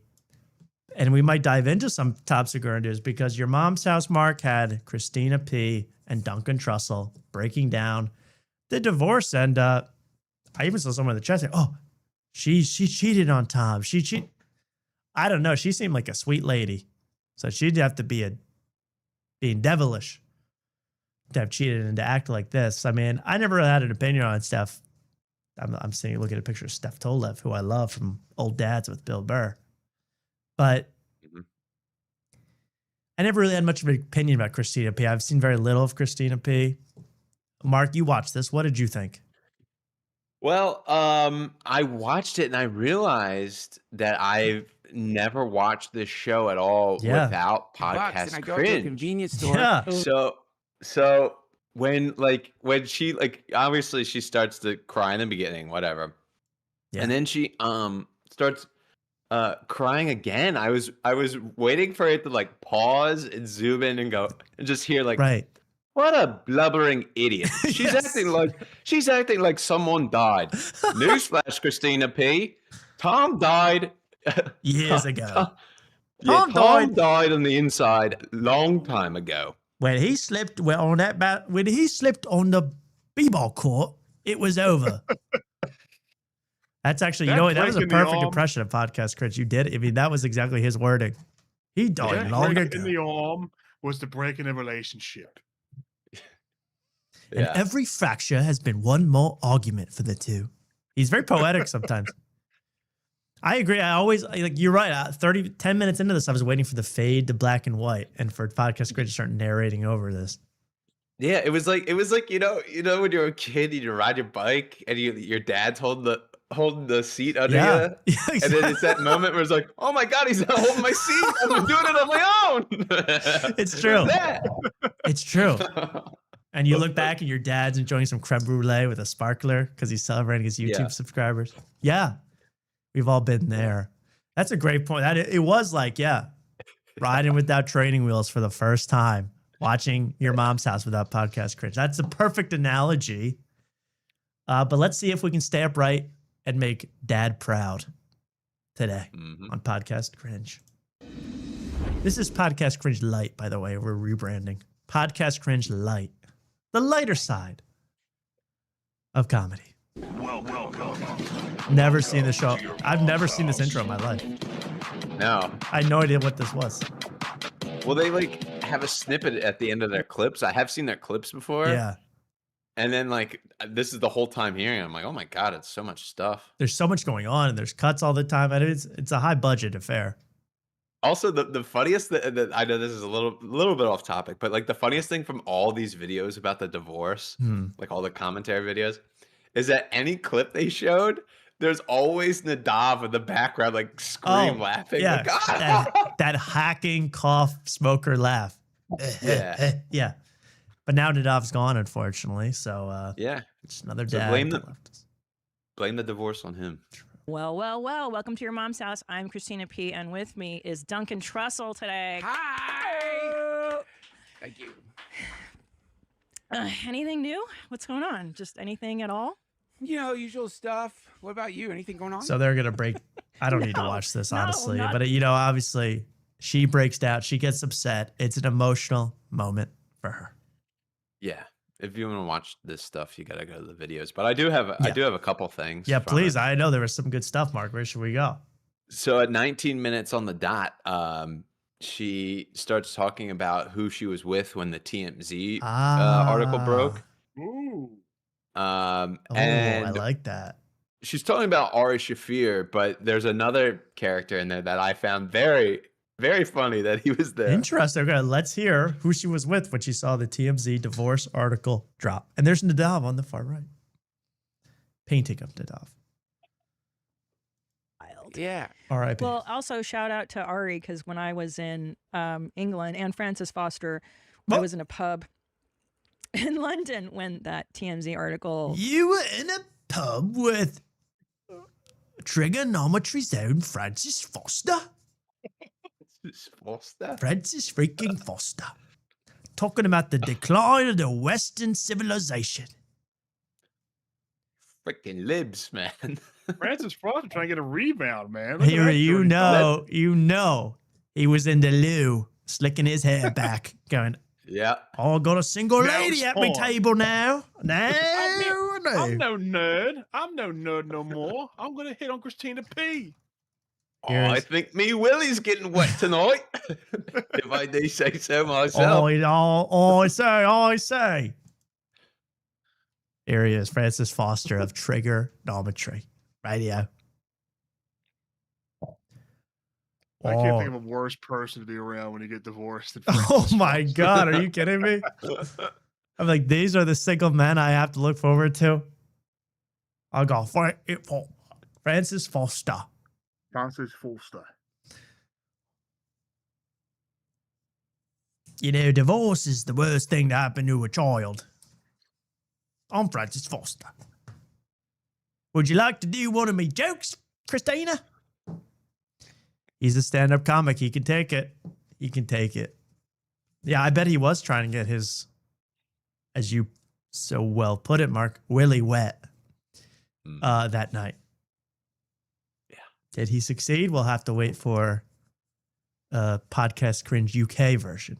That's another creator doing only UK stuff. Cringe. Broke, and I was so grateful to be with. Who's the guy that did all the? We need to talk about Louis. Oh, that guy. Yeah, comedy without errors. We need to talk about Francis Foster. We need to talk about Francis. I can't do his voice anymore. I have to listen to him again. But he's another guy. That would be 19 hours on Francis Foster. Mark, where else do we go in this? This is pretty entertaining. That was good. Francis Foster. The only other thing is that Christina is they're auditioning. You remember Stiff Socks where they were trying to set up the producer with? Yeah, trying to set up the producer. You try to get get in touch with her. I remember. They want a video. They want video submissions for Christina P. Where's that? Can we hear a clip of that? 123.35. Okay, 123.35. I want to hear how we can get involved in this whole drama. I'd like to be covered by comedy enforcement. Let's hear it. Obviously, you have to listen to your heart on this one. But I would say have him call the hotline. I mean, at least dig a little deeper, you know. But can we change the hotline to video submissions? Oh, yeah. Like, I want to see you. I need to see that you're sane. I need to see like what's going on. Right. Horny hotline video submissions are available. Mark, any interest? You're in Austin, Texas. She's in Austin, Texas. Yeah, I mean, somebody can clip this and you have all the permission in the world to send it to that email. But yeah, Christina P. I have a lot of similarities with you. I'm a co-host. You know, the person that hosts the show, you know, they went off and they got married. You know, they're white, so you know, looking for my piece of the puzzle. You know what I'm saying? And we're both in Austin. There won't be any kind of, you know, I don't have any touring dates yet. And be a homebody. I know you're looking for a pool boy kind of thing, or, you know, you want me to teach your kids how to swim or any kind of thing like that. Yeah, pools. I'm your man. Wow, there you go. I think you're in. You have as much luck as Francis Foster. Well, all the DMs they were showing is all these super sexual stuff. I want to get back to the basics. I want to talk about, you know, reliability. You know, what can I bring to You're trying to pitch you're trying to pitch woo to her. Mm-hmm. All right. I don't know what that means, but Constance Wu. Whoa. Wu Dynasty. Ah. Sorry, wait. Wuhan. Wuhan. John Woo. Charlie Woods. Tiger Woods. Wu-Tang Clan. Wu-Tang Clan. Wow. Horny Hotline. So we'll submit that video, Mark. Anything else? If you want a more prepared thing later, maybe we'll record Okay. Yeah. anything later. I gotta think. I think but that's from watching that whole episode. I was like, oh, and also, yeah, I'm a child of divorce. She was. You know, I can help your kids through it. It's, you know, I know your kids are young. My parents were young when they got divorced. Very easy to get through life, and especially with, I'm sure they have a lot of financial support. Yeah. I think they'll be fine, and I think, you know, I could coach them. That's what I really want to get into. Well, not that I really want to get into. You want to get into coaching Tom Segura's kids? Kids, yes, yeah, because I want to make sure they're better than Brendan Schaub's kids. That's what he's always talking about playing baseball. I think noble. This is a little community we got here in Austin. I mean, we gotta win the Little League championship. So you think you're ready to be the surrogate, the stepfather to a bunch of millionaire kids? Sure. I can pitch batting practice. Look, I'm wearing my baseball jersey mainly because it's okay. Let's do a short segment. I don't know. They have 2 kids. Is that right? That's a lot of kids. 2 kids. Okay, so Luke, that's just Luke, enough. you be one of Tom Segura's kids, and I'll be the other kid. And we're meeting Mark for the first time. Okay, this is a big, important meeting, Luke. Okay. When the boyfriend meets the kids of the girl he's hanging with. Okay. Yeah, mommy, what is it? You wanted us to meet someone? Hey, buddy, what's your name? Hey, I'm Tate Segura, named after Andrew Tate. And this is this is my brother, Tristan Segura. Tristan nice Tate Segura. Tristan, okay, nice to meet you guys. What's up? How you enjoying your summer? You gotta go back to school soon, right? Well, our parents just got divorced, and it was in the news, so we're kind of bummed, actually. Yeah, that's tough. But hey, my parents got divorced. Look at me. I'm, you know, now gonna teach you how to play Little League. Do you have 15 cars like my dad has? How much are you worth? Here's. I don't have 15 cars, but I have one reliable one. It's a Toyota Camry. It's the only thing you'll need in life. That's a life lesson. So for you're you there, poor. Tristan.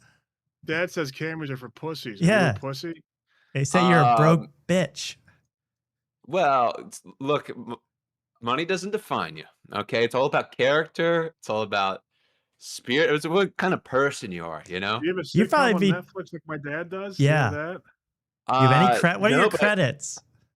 Oh, I do a show every Wednesday night. It's called After Tonight. I you don't know, it's even on think you YouTube. could You guys are on afford to YouTube. take my mom to dinner. Oh, I can. Trust me. I can. Yeah, I can right. eat. Arby's. You Do you have brokey. do you have a really fat, alcoholic, annoying friend that you do a podcast with too? I don't know. Does Luke drink? Oh. No, he doesn't drink, and he's Right, not bang, fat. roasted. He has a condition. There we go. Mark is the stepdad that just stepped up right there. Congratulations, Mark. I think you're in. Thank you. You Yep. know those Clip it, kids are. send it. You know those kids are looking up everybody's net worth. Everybody's net worth. So look out. So there we go. Well, best of luck to them. Christina has won the battle of public opinion for sure. I mean, she is beloved right now. Beloved. Yeah.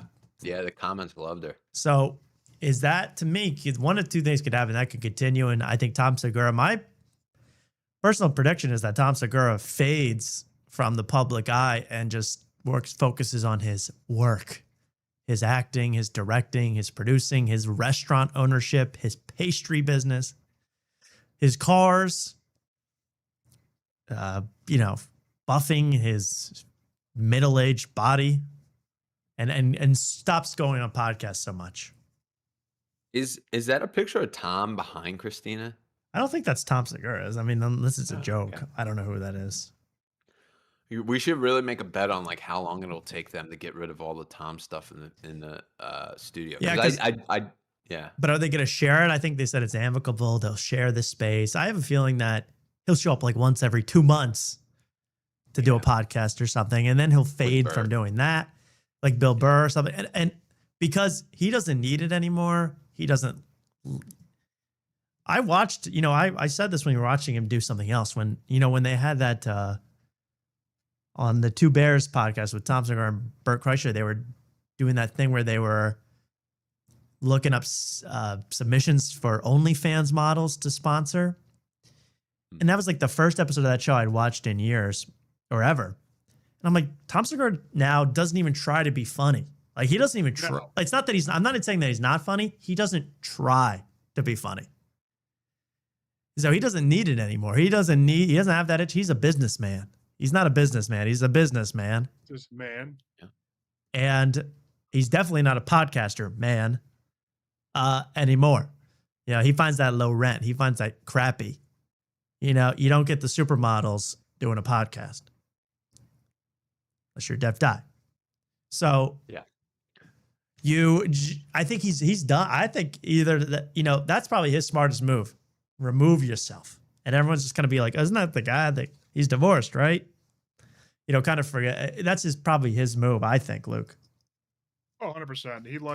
He's been like, yeah, as you said, he's been like quiet quitting, like being the funny guy. Yes. For like, I don't even know how long. He likes being that, like, what's it called? The iconoclast. Like, he's like that. Like, he is like a Andrew Tate guy now.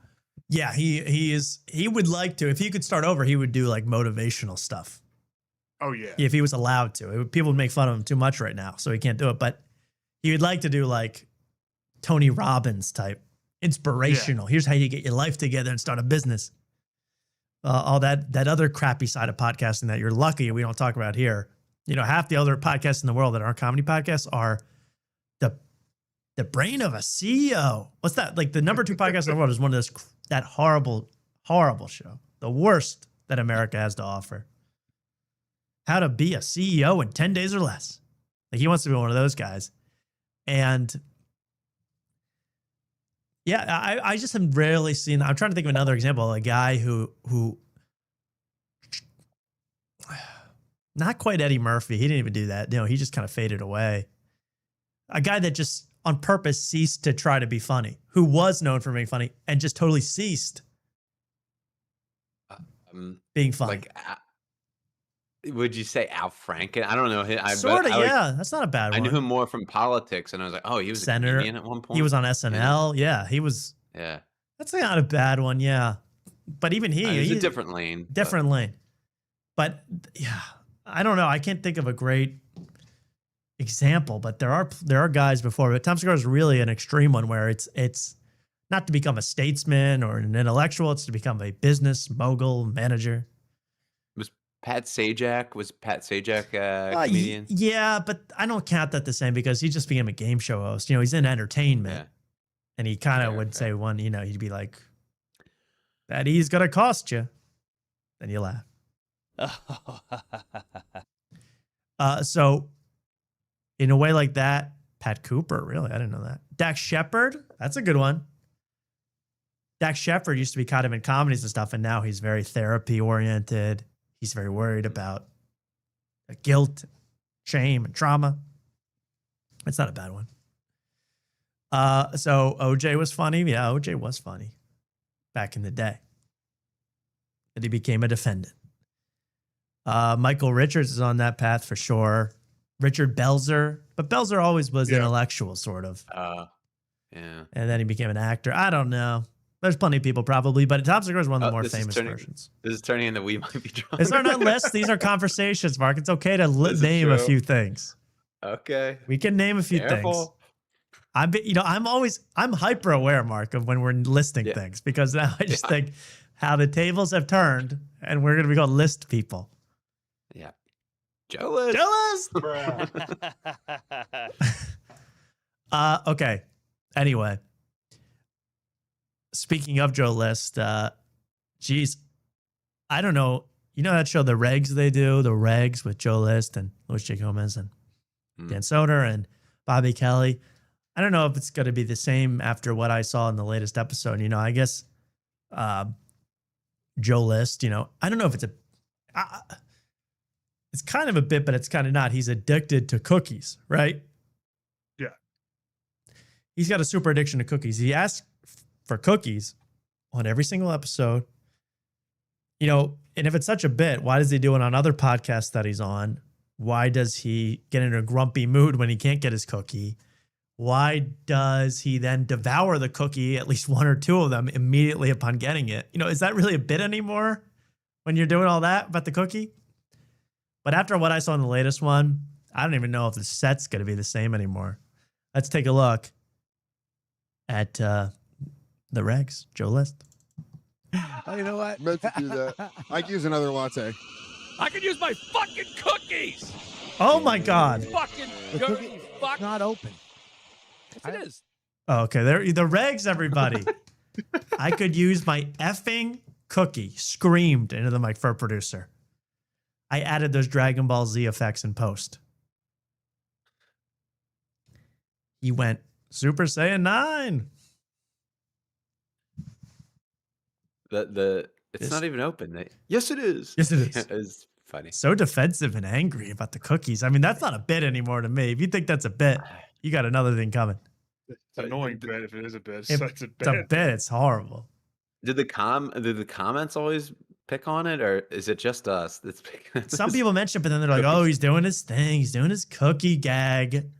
And again, it's like, if all I did was walk around saying, "Hey, give me $5. Give me $5, guys. Where's my $5? Is that a bit anymore? If then I take the money and I take the cookie."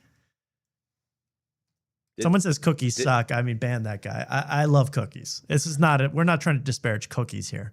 We're trying to point a flaw in Joe List.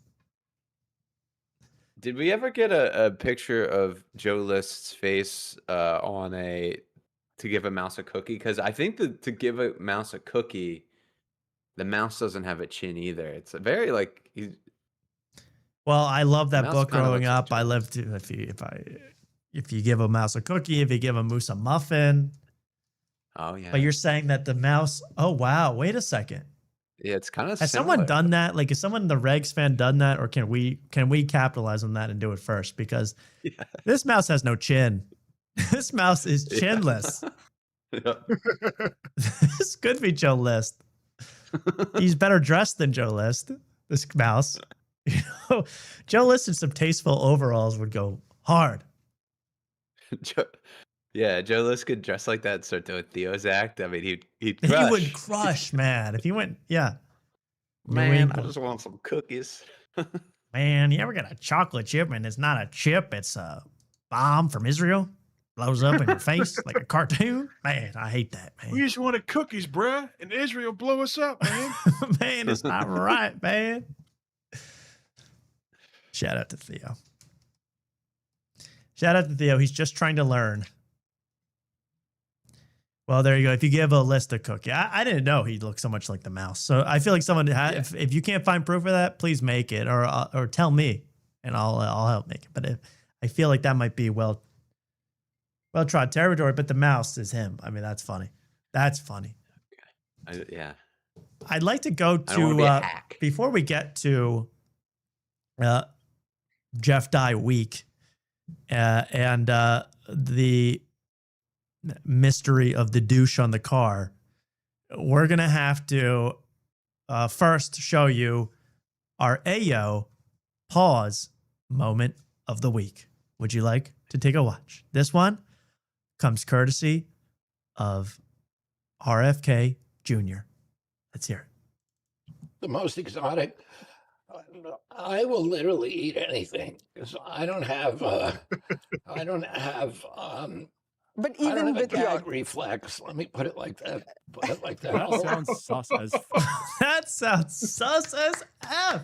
There goes our Ayo pause moment of the week. Brought to you by.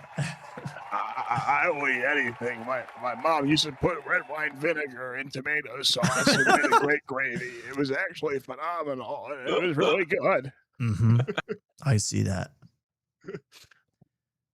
The thing with hot dogs, you have to add a cap full of the white wine vinegar to the sauce, and it gives the hot dog that snap, and it's really, really good. You okay, bro? That sounds good, though. My favorite thing is brajol made with moose meat. I can see that. I can see that. Totally. How you doing? I was waiting for that. How you doing? Oh, yeah, Lil Mo RFK, man. Lil Mo RFK. Didn't know I needed that impression. I didn't know that was coming. Yeah. That was gold. Your sister used to believe in getting the vaccine, and she got the 3 booster shots. Your sister. Now she's always laid up in the bed waiting for me. There she goes, RFK, Lil Mo RFK Jr. And just in case we forgot, hear it one more time. I don't have a gag reflex. Let me put it like that. Put it like that. I will eat anything. And yeah, we know. Man, Cheryl Hines, it's not giving her a. Not giving her a great.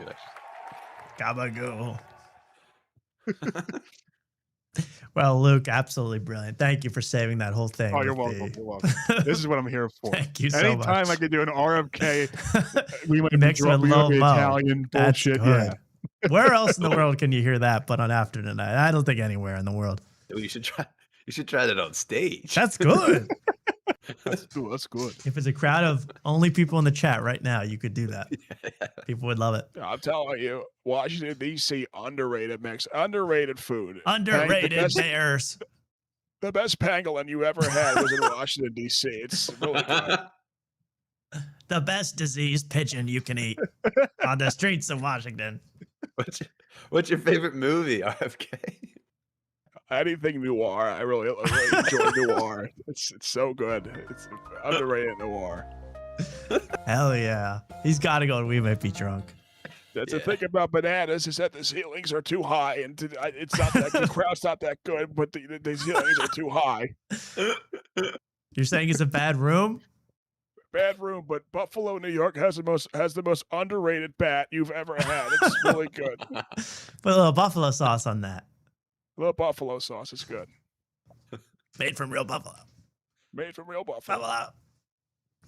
Crossovers never before imagined. There you go. We might be RFK Jr. RFK. There he is. Well, he has no gag reflex, and neither do we, RFK. We can love it all. Very good. Very good. Well, I think no. Let me play this for you people. That was very good. Let me play this. Oh, let me find this because this is important. By the way, how are you two doing, by the way? I never ask. Mark? Oh, swell. It's Jeff Dye week. Come on. There's nothing to complain about. Luke, how are you feeling? What are you up to, Luke? Oh, I'm up to anything and everything. That's what I'm up to. But I always make time for After Tonight. Thank you. You getting booked places, Luke? I mean, you get your comedy gold over here on After Tonight.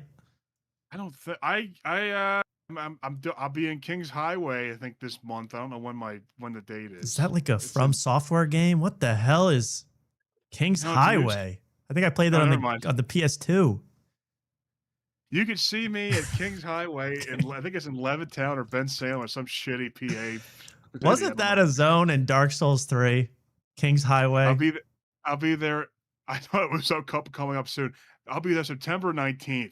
Okay. September 19th. It's coming up. That's technically coming up in the grand scheme of life. Yeah. And then I'm doing a show with the great Rob Stan. When is that? When's that show? Shout out to In the Stink. August 14th. Shout out to Two in the Stink. August 14th. Where's that? That's coming up. That's in a barn outside of a coffee shop in like Royersford. A barn. I swear I did it before, and yeah. It's outdoors. That's always bad comedy. That's what I hear on these podcasts. It's like it's indoors, but it's outdoors. It's in a barn. It's in a barn. It's inside of a. I guess we could just say it's in a barn, and that's enough. A barn in the middle of August. Barn, yeah, humid barn comedy. Nice. Is it sweltering in that barn? I've been in some hot barns. It's in Chichester. Chichester is Whoa, underrated, my hometown. Underrated city. Underrated the township. Absolutely. That's hilarious. A barn. I never performed in a barn. Mark, have you been in a barn? I can't say I have. No. I mean, we did that show at the place in freaking Lancaster, Honeybrook, on a stage outside. That wasn't really that much better. Yeah. I remember that show because I heard like horses like clopping around, and I was like, oh, they do like horse carriage tours here in Honeybrook. And then it took me a second. I was like, oh no, that's like Amish people going around. I'm like, where the hell am I? Yeah. Yeah. What a sight. Honeybrook. That's a great club though. Great town. Great room. Underrated. No, there's no ceilings because it's outside. No ceilings. No ceilings 3. Shout out. Lil Wayne. Hulu. Okay. I have a quick clip from Theo Von, which these always get copyright claimed, the short clips of Theo Von. But this one just made me laugh. His interviewing style. He's interviewing, Mark, you know her, Christina Mariani. Yeah. She's Austin. She's Kill Tony. And I like this line of questioning from Theo Von. Real quick, see if you know what I mean. That's funny. His style of asking questions. Okay, I messed this up, but you can already see it's all about they spend the first 25 minutes on period stuff. And then he asked 3 times in the beginning, so you're from Stockton? What about your period? But you're from Stockton? He went from Stockton to period. I can't find it anymore. It was funny at the time. Mark.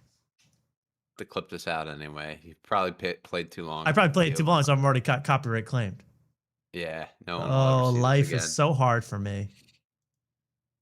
I've never seen the word Stockton said so many times. 11 times. 11 mentions of the word Stockton, California. Home of the great band Pavement. Wow. Love Pavement. Stockton, California. I can't find it, but he is Stockton. There we go. What else? Yeah, John Stockton. God. John Stockton. Mark went through a sneeze for that one. He fought through a sneeze. Yeah. He say John Stockton. Whoa. Hey, you could say that was an assist. Whoa. You too, baby. Okay. We'll get to that later. Maybe we'll talk a little bit about those fellas in a little bit. I don't know. We should bring you this up because it is funny. I'm trying to just bring you the hits here. Kill Tony, real quick. Really quick. Love Kill Tony. It's going hard as ever. Signing up on Monday if you know who is there. Because you think, Mark, that Jeff Dye is going to be a panelist. Yeah, because the last time Jeff Dye was in Austin, I saw he was booked the following night because he was doing Gutfeld, so he was booked in New York.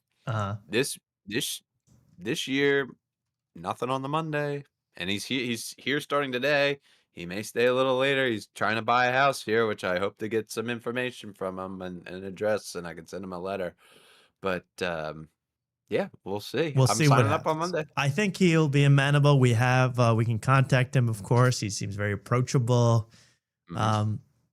If you want, you could just, write whatever message you have to him on his car. And then maybe he'll see that and can get back to you later. We'll get to I keep teasing that. I can't wait to get to that. First, a quick clip of Kill Tony. Adam Ray was the guest. And this was so funny. He played this character called Adam Ray. I was on the floor laughing. I mean, this was an out-of-the-box character. This guy from California. So funny. And does you think Adam Ray spends more time as himself or as either a man in a bald cap or a woman in a dress? What do you think? 100%. Hard to say, right? Bald cap. Bald cap or dress. Yeah, I think 100%. Let's watch him. He has a new show on Netflix. That's what they're going to talk about. Adam Ray has a new interview show on Netflix, which for the life of me, can't understand how they decided to go with this thing, this format of the show. Have you seen Adam Ray's show on Netflix or a clip of it? I may have seen a clip. He had like some guest on. He has a bunch of big guests. Like he has pretty good guests. He got some good guests, but he does it sometimes as himself and sometimes as characters that he does. Like he does Dr. Phil interviewing people. I think Dr. Phil was supposed to get killed off like in a tragic accident like 3 years ago, right? Dr. Phil's like been going and going. Dr. Phil can't quit. Right. And Dr. Phil the man has given up his shtick faster than Adam Ray as Dr. Phil. Yeah, because I think the Dr. Phil thing, like, I think that's his best one because Dr. Phil has always been so like reverent, right? And he's doing it okay. He's doing a good job of doing it, but he's being irreverent, so it makes it funnier. But the other ones just seem like kind of random and don't really have any. Like there's the one. I mean, they're not all unfunny. I'm not even gonna say it's not even that they're unfunny or whatever. I don't even know some of them. There's one. He's a magician in one. He's a singer. He's a thing. I don't even know. But the show's just weird because he does interviews with people as characters, but it's not like Borat where they don't know he's a character. They're all aware that it's just a guy that they already know in an outfit. And he doesn't really have, it's not even, and he kind of asks like pretty, I don't know. I just don't understand. I guess it's like Jiminy Glick maybe, but not quite. I don't know. And I'm actually, my brain's starting to hurt even thinking about it. I can't think about it too much longer, but I find it a weird style. I find it a weird style. That's all I'll say. It's no tires. Yeah. Right where it all started. Right where it Listen to Tony here. Started, ladies and gentlemen. About Adam Ray's new show. Now the Adam Ray Show is on Netflix. Woo. Every Friday, a new episode Can't afford it. drops.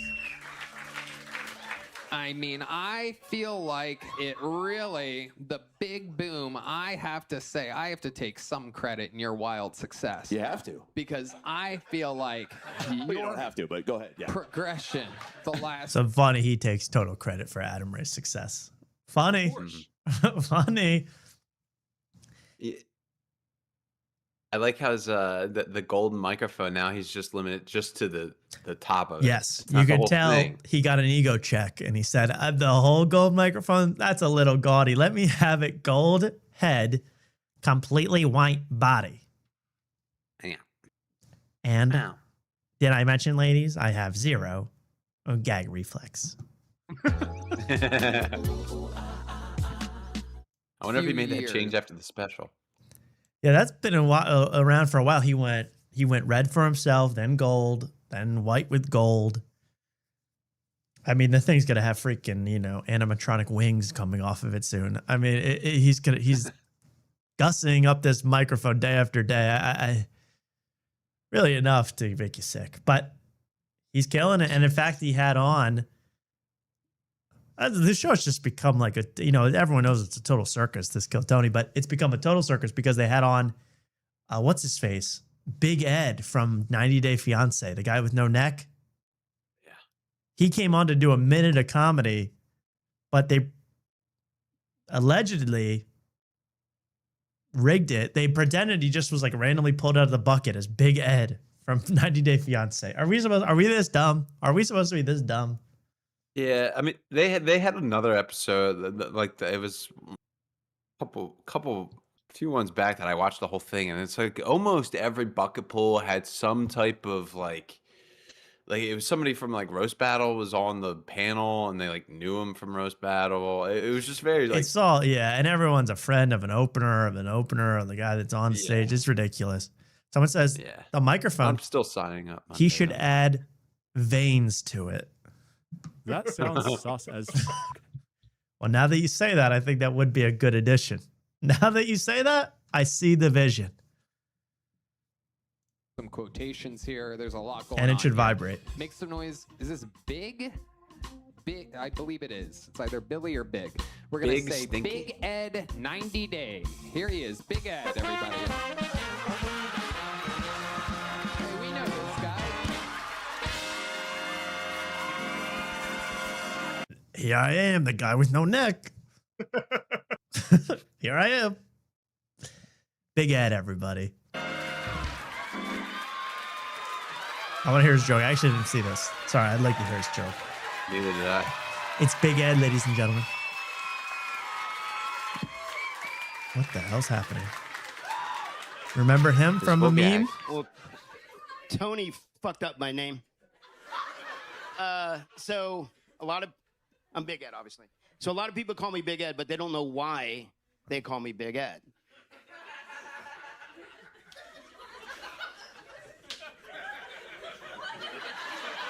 Uh-oh. It's like because of your preposterously wide abdomen? So I love Austin. Fantastic crowd. I mean, you guys are fantastic. But I was at 3 Studio working out today. I had my nose and somebody's yoga. But you guys are so healthy. What? You guys are so healthy. And I'm on a journey, a healthy journey. But I was reading in Men's Health magazine that the best way to get in the shape is to have sexual intercourse. Oh, shit. I just told everybody I'm not having sex. Anyways. Okay, well, bring out Dietrich Flynn, please. Yeah, where's he at? Where's Dietrich? You hear his distant yells. Yes. Yo, get that one off the stage. Here I come. Fuck's Big Ed. Ah!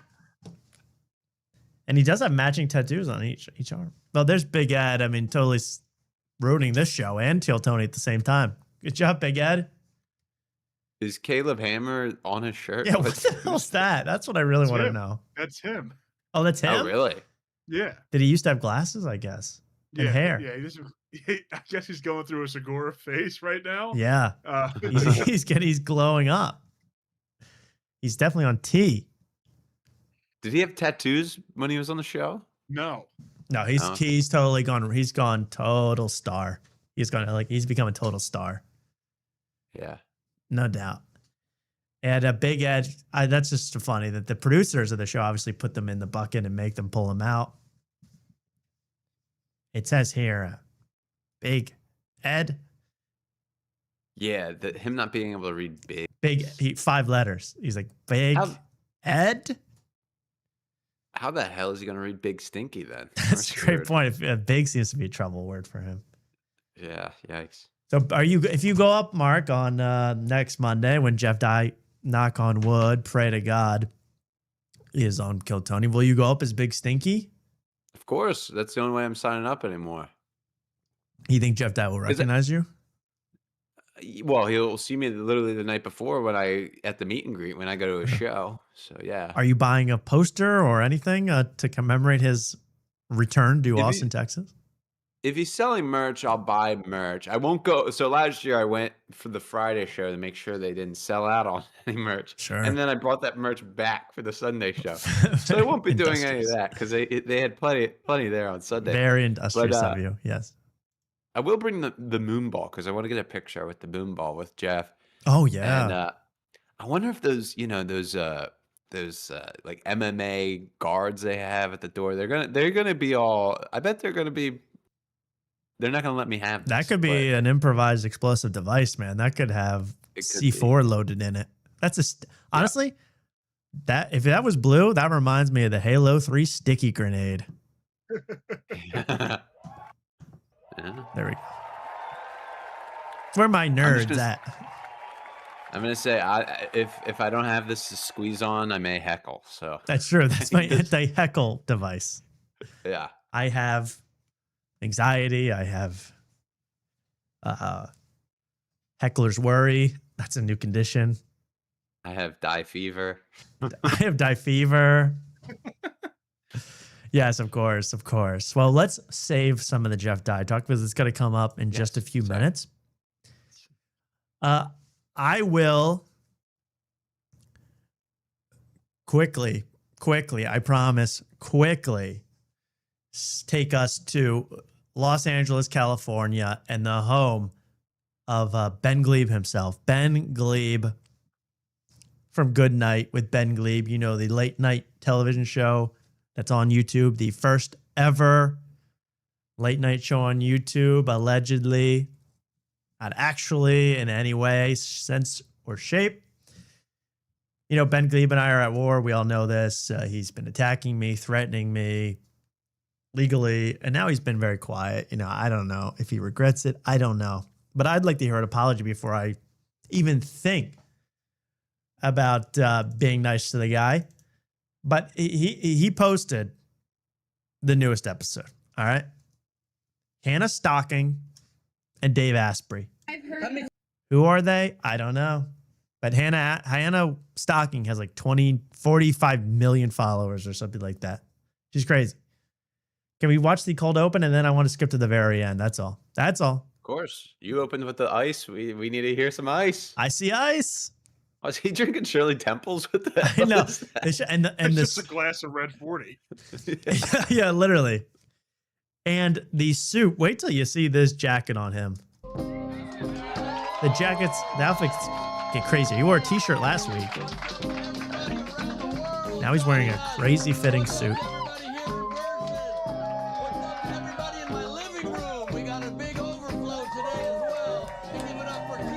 Got an overflow audience. Hey guys. These are all investors. Bang. That's the band, everybody. Welcome to Good Night. Let's get right in. Look at this. Look at the jacket. Look at how it protrudes from his chest. Do you see that, Luke? It's like trying to get away from him. It's trying to escape the form of Glebe.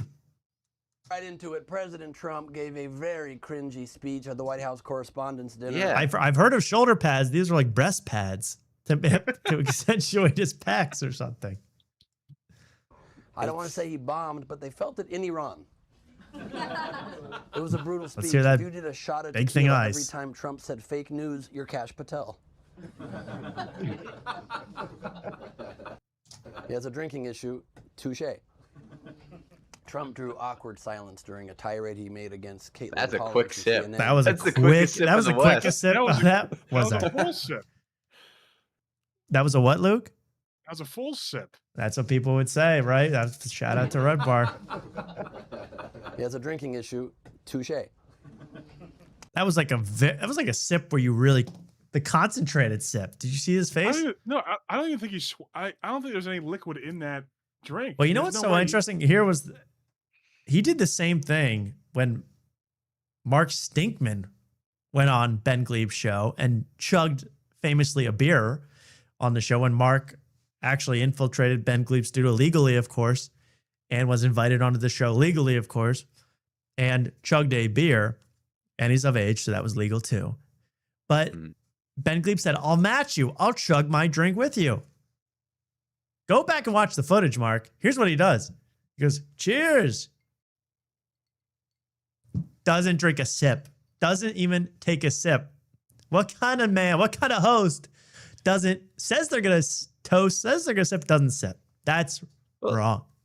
Especially a guy who the opening joke is, he said, touche, I have a drinking problem. And then, well, you're not even drinking. Well, you're not even, yeah, you do have a problem. You can't get the liquid in your mouth.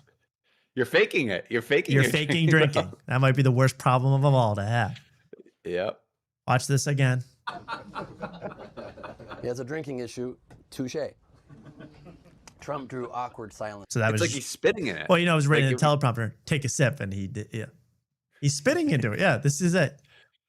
Touche. Sure. More like douche. Whoa! Wait a second. Whoa. During a tirade he made against Caitlin Collins from CNN, it got so quiet during this you could literally hear RFK Jr. chewing his possum.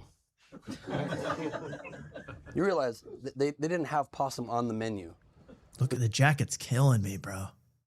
Yeah, like I could see sitting down. It looks all weird and disheveled, but like standing up. Standing up, it shouldn't look this bad. It shouldn't look like this standing up. Yeah. Well, you shouldn't have the jacket, as Tom pointed out to me at the wedding. You shouldn't have the jacket buttoned when you're standing. No. You should have it when you're standing. You should have not sitting. Never mind.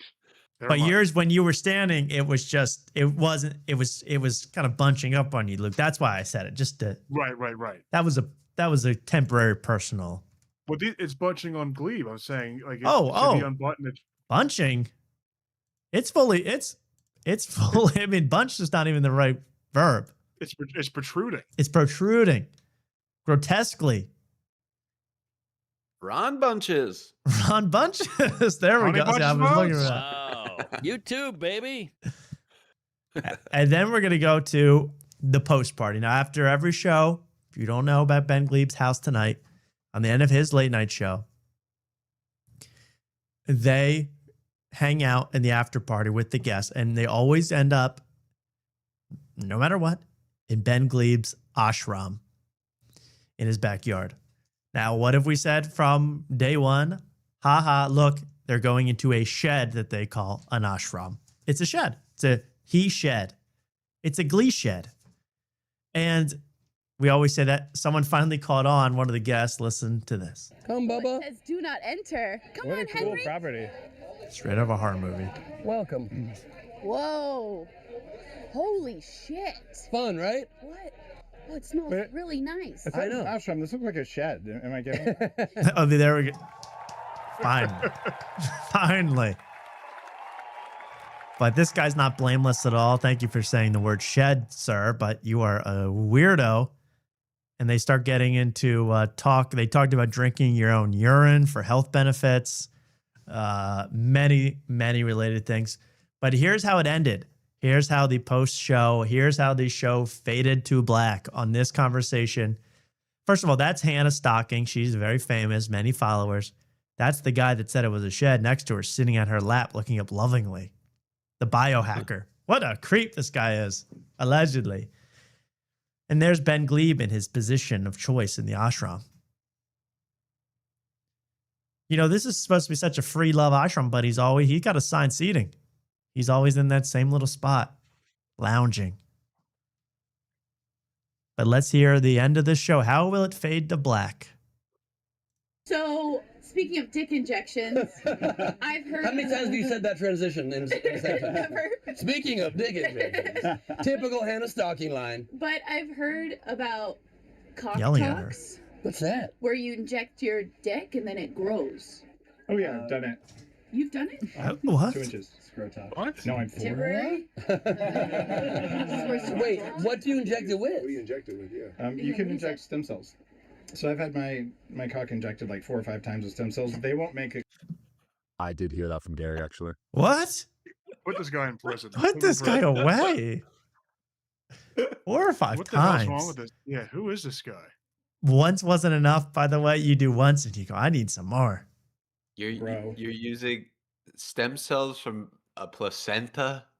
That is this is Epstein's Island. This really is. You're using babies, injecting baby stuff. That sounds sus as. But if you do something called shockwave therapy, that actually did grow 2 inches. It was insane. I didn't recognize myself getting out of the shower permanently. Yeah. Like literally, it took like 2 years. I got out of the shower. I'm like, what? Whose dick is that? Oh, it's mine. That's the way Keith got in the Black Eyed Peas. That's the way Keith got out. This is how we're ending an episode. Would you try this? Absolutely. That's correct. That is correct. I think. No need. I understand. Evolution of late 90s. Oh, yeah. The evolution is here, all right. We're gonna have a bunch of Gen X weirdos in a shed talking about dick injections, stem cell research. You know, as our friend would say, that's so icky. That's so icky. Jeff Dye. It's pretty common. I have a couple docs who send it to me. Oh, cool. Wow, that is wild. So wait, stem cells do it. Look at this. Stem cells help. They'll rejuvenate things, but they won't change the size. You have to have, like, a shockwave is basically a sonic jackhammer. I mean, you want to hear about size talk with Ben McGleep's poster in your face? I mean, what that with his dog, too? The dog. That poor dog. That poor little dog. Stem cells, guys. Stem cells. Never in my many years. Why would you even want to talk about that? I mean, it must work if you're willing to talk about it, but geez. Yeah, I mean, he's a biohacker. You know, he's a complete lost cause as a if you're a biohacker, man, I mean, you better be doing it for the money to be an influencer. Because if you're really doing the injections, and by the way, the second I go with, you know, aren't you saying, Mark, the second they're, you know, coming up with ways for your penis to work better, and they go, we'll shockwave it. I go, no. We'll inject it and shockwave it. Yeah, I'll throw it in the microwave. For right, we'll nuke it. We'll nuke that sucker for 2 minutes. It'll be, mutated in some way. You're a sick person. I'm just saying, Mark. I don't know. I don't know how small your piece got to be to do something that I'm gonna do something drastic like that. Yeah, I need drastic results. Yeah. Us kids used to just jelk, and now look what's happening. From jelking to this, and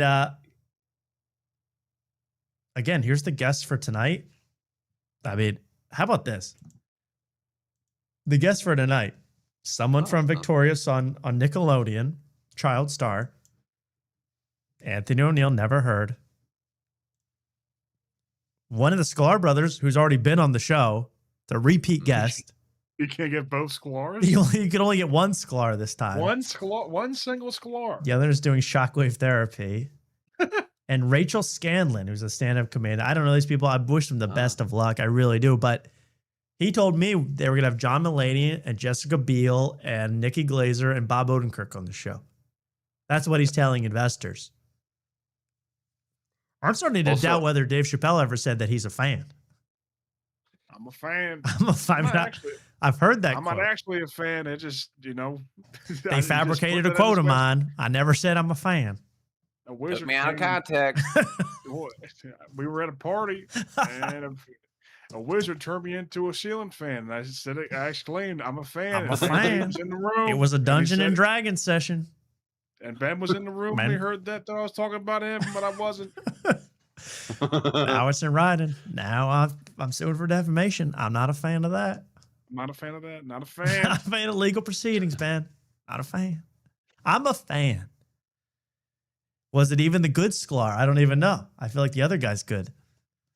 I don't know. But that to me is Verzi triplet. I don't give a crap. That to me is disappointing. If it's not a Verzi, where are the Verzi triplets when you need them? What have they been up to? I know. They keep updating me about their hair transplants. But yeah, Mark? They were on tour with Jeff. He said he did a gig with them and the Ari guy. Yeah, I was watching Die Hard. Sorry, not sorry. I was watching Die Hard. Sorry. Hey, sorry for Die Rockin'. Watching Die Hard. Sorry. I'm a fan. I'm a fan. Okay, let's just watch one of these Verzi triplet things, and then we'll move on with our life. Update of our hair transplants. This is from a couple months ago. As you can see, the results are drastic. I mean, Daddy's looking good. Don't call Riz is coming back. not call yourself. There was no Riz we're, anyway. I we're love gonna their be a banter. Menace Head down on the Can we dating get- apps, Can we guy. get a close up here? Yeah, Mitchell had quite a gigantic forehead coming into this, and looks good. still does. All right, I am starting to get some good density here. We almost have full coverage. And they're no longer bleeding profusely from their scalps. So this was They don't total have success. Dried, bloody scabs on their heads. I know. I almost forget the time that they had open wounds all over them. Oh, the hair center of Turkey has entered the comments. Hairline of Riz have entered the chat. Can't wait to see the final results.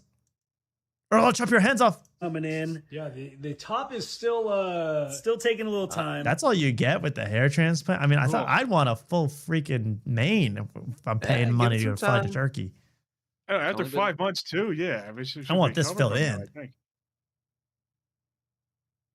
See what the third guy looks like. All the stuff on your face should go into the top of the head. Listen, the shrubbery is growing. That's all that matters. I'm happy with it. They're banter, man. I mean, look at the progress right there. We're getting some density. We're able to style the hair now, which is nice.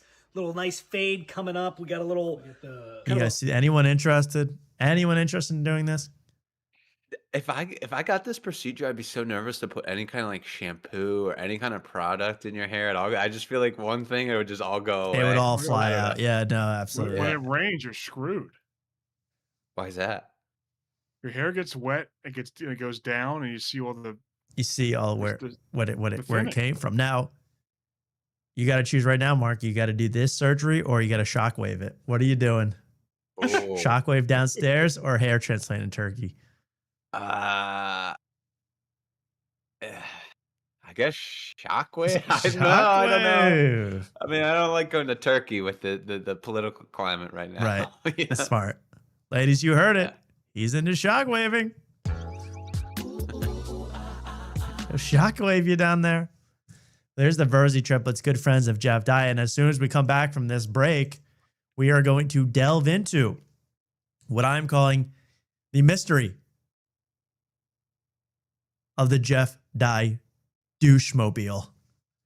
Coming up right after this on After Tonight. Please like this episode if you're enjoying it, and we will be right back after these quick messages, which are actually songs and not messages. Enjoy. Oh, okay. We'll be right back. Brush your teeth, comb your hair. We'll be right back.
All right.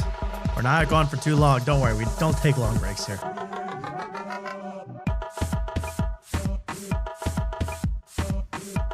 We have a little bit more to do here on After Tonight. One big project. So don't leave if you don't have to. We wish you the best.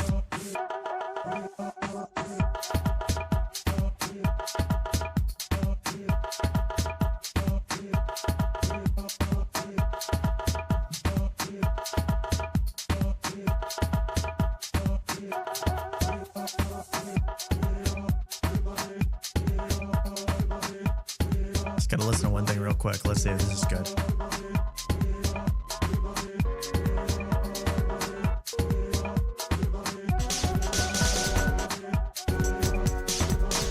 That sucks. One sec. I'm finding good music for us. Be worth it. Read in the chat as we speak. Okay, that's good.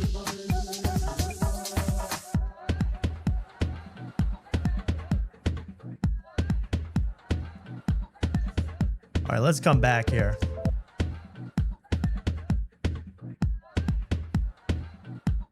Now, as we come back on After Tonight, I want to thank everybody for watching. And welcome everybody back to After Tonight. We are back live on the show. Mark, Luke, how are you guys feeling as we enter the second half of the program? Oh, I can't wait. I feel great. Well, this is going to be very interesting, this next segment, I can't lie, because it involves a very close friend of the show who we really have not talked about much recently. That is Jeff Dye, comedian Jeff Dye. We're so excited. He's going to be in Austin this weekend. Mark's going to see him, and maybe, Mark, you can get some clarity on what's happening. He was in an incident. I don't want to call it a hate crime yet. I don't want to call it an act of terror yet, but I'm close. And we're going to have to investigate what really happened here, as I'm calling this the Jeff Dye douche dilemma. The mystery of the Jeff Dye douche-mobile, because Sunday night or Sunday morning, early Sunday morning, Jeff Dye sent out this tweet. All right, we're going to take this step by step like a detective on Law & Order SVU would do. Are you guys ready? Yeah. Performed on a show, this is Jeff Dye speaking now, performed on a show with a comic I've never met. Her name is Laura Keitlinger. Then he ats her, at Laura. She seemed nice enough. We didn't talk, and she left before I went up. I'm assuming she didn't know it was my Tesla. She wrote douche on my Tesla. Strange behavior for a 60-year-old adult. Look forward to working with you again. At Tesla, at Elon Musk, at more things that'll make her cringe. What the hell is that last part? But he was simply minding his own business at a comedy club. This woman comes off stage, writes douche on his car. And it was such an extreme thing that went on that he added Tesla and Elon Musk. Remember, he drives a Cybertruck, custom wrapped Cybertruck, by the way, in the style of a stormtrooper helmet. All right. So why someone would write douche on this car, I have no idea. I mean, I could not possibly imagine why.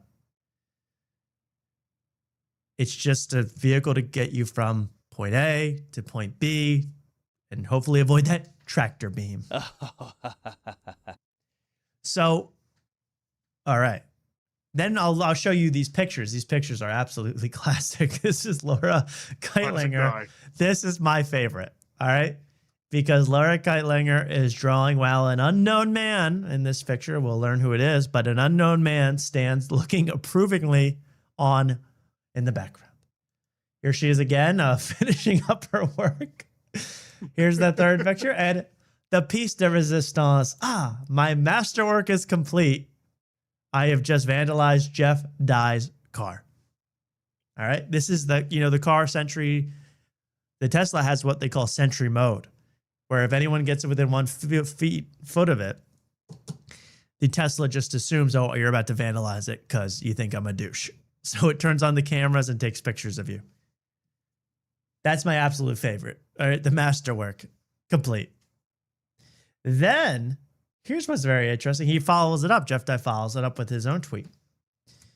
If she would have done stand-up comedy, minded her own business, like I did, went to her car, and then found that someone wrote B or C on her car, she would have spent the next 3 weeks talking about how women are treated differently in comedy and how even in her own business, she, quote, doesn't feel safe. So this got 13,000 likes. This, again, tons of views. He roasted her. He owned her ass, and she vandalized his car. Yeah. She vandalized her car, and she's looking like a snowflake. And he's looking like Jeff Dye. Yeah, this is an open and shut case at this point, right, Mark? I'm thinking, well, she vandalized his car? Because he has a Tesla? What is it? Early 2025? You know, pretty lame of her, pretty woke of her, right? Hate is always going to hate on Jeff Dye. Of course, yeah, it's just expected. Haters are going to hate on Jeff Dye. Without a doubt. So. But he's built different. He's built Tesla tough, this Jeff Dye. Yeah. So then, here's where the mystery starts to unfold.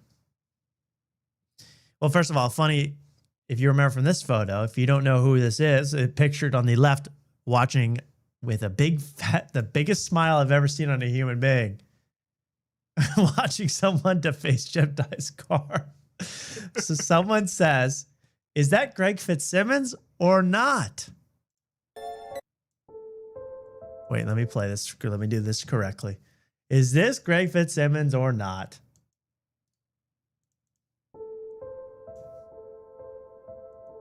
Right? Oh, you should have got the Joke World music for this. I know. I wish I could. I don't know how to find that royalty-free jam. Is that Greg Fitzsimmons? Jeff Dye replies, yeah. He laughed, hugged her, and then took a selfie with it. Now, my fear is that this was labeled as adult content. Do you want to see the adult content? Are we allowed to? Of course. Here it is. This is brutal. This is violent.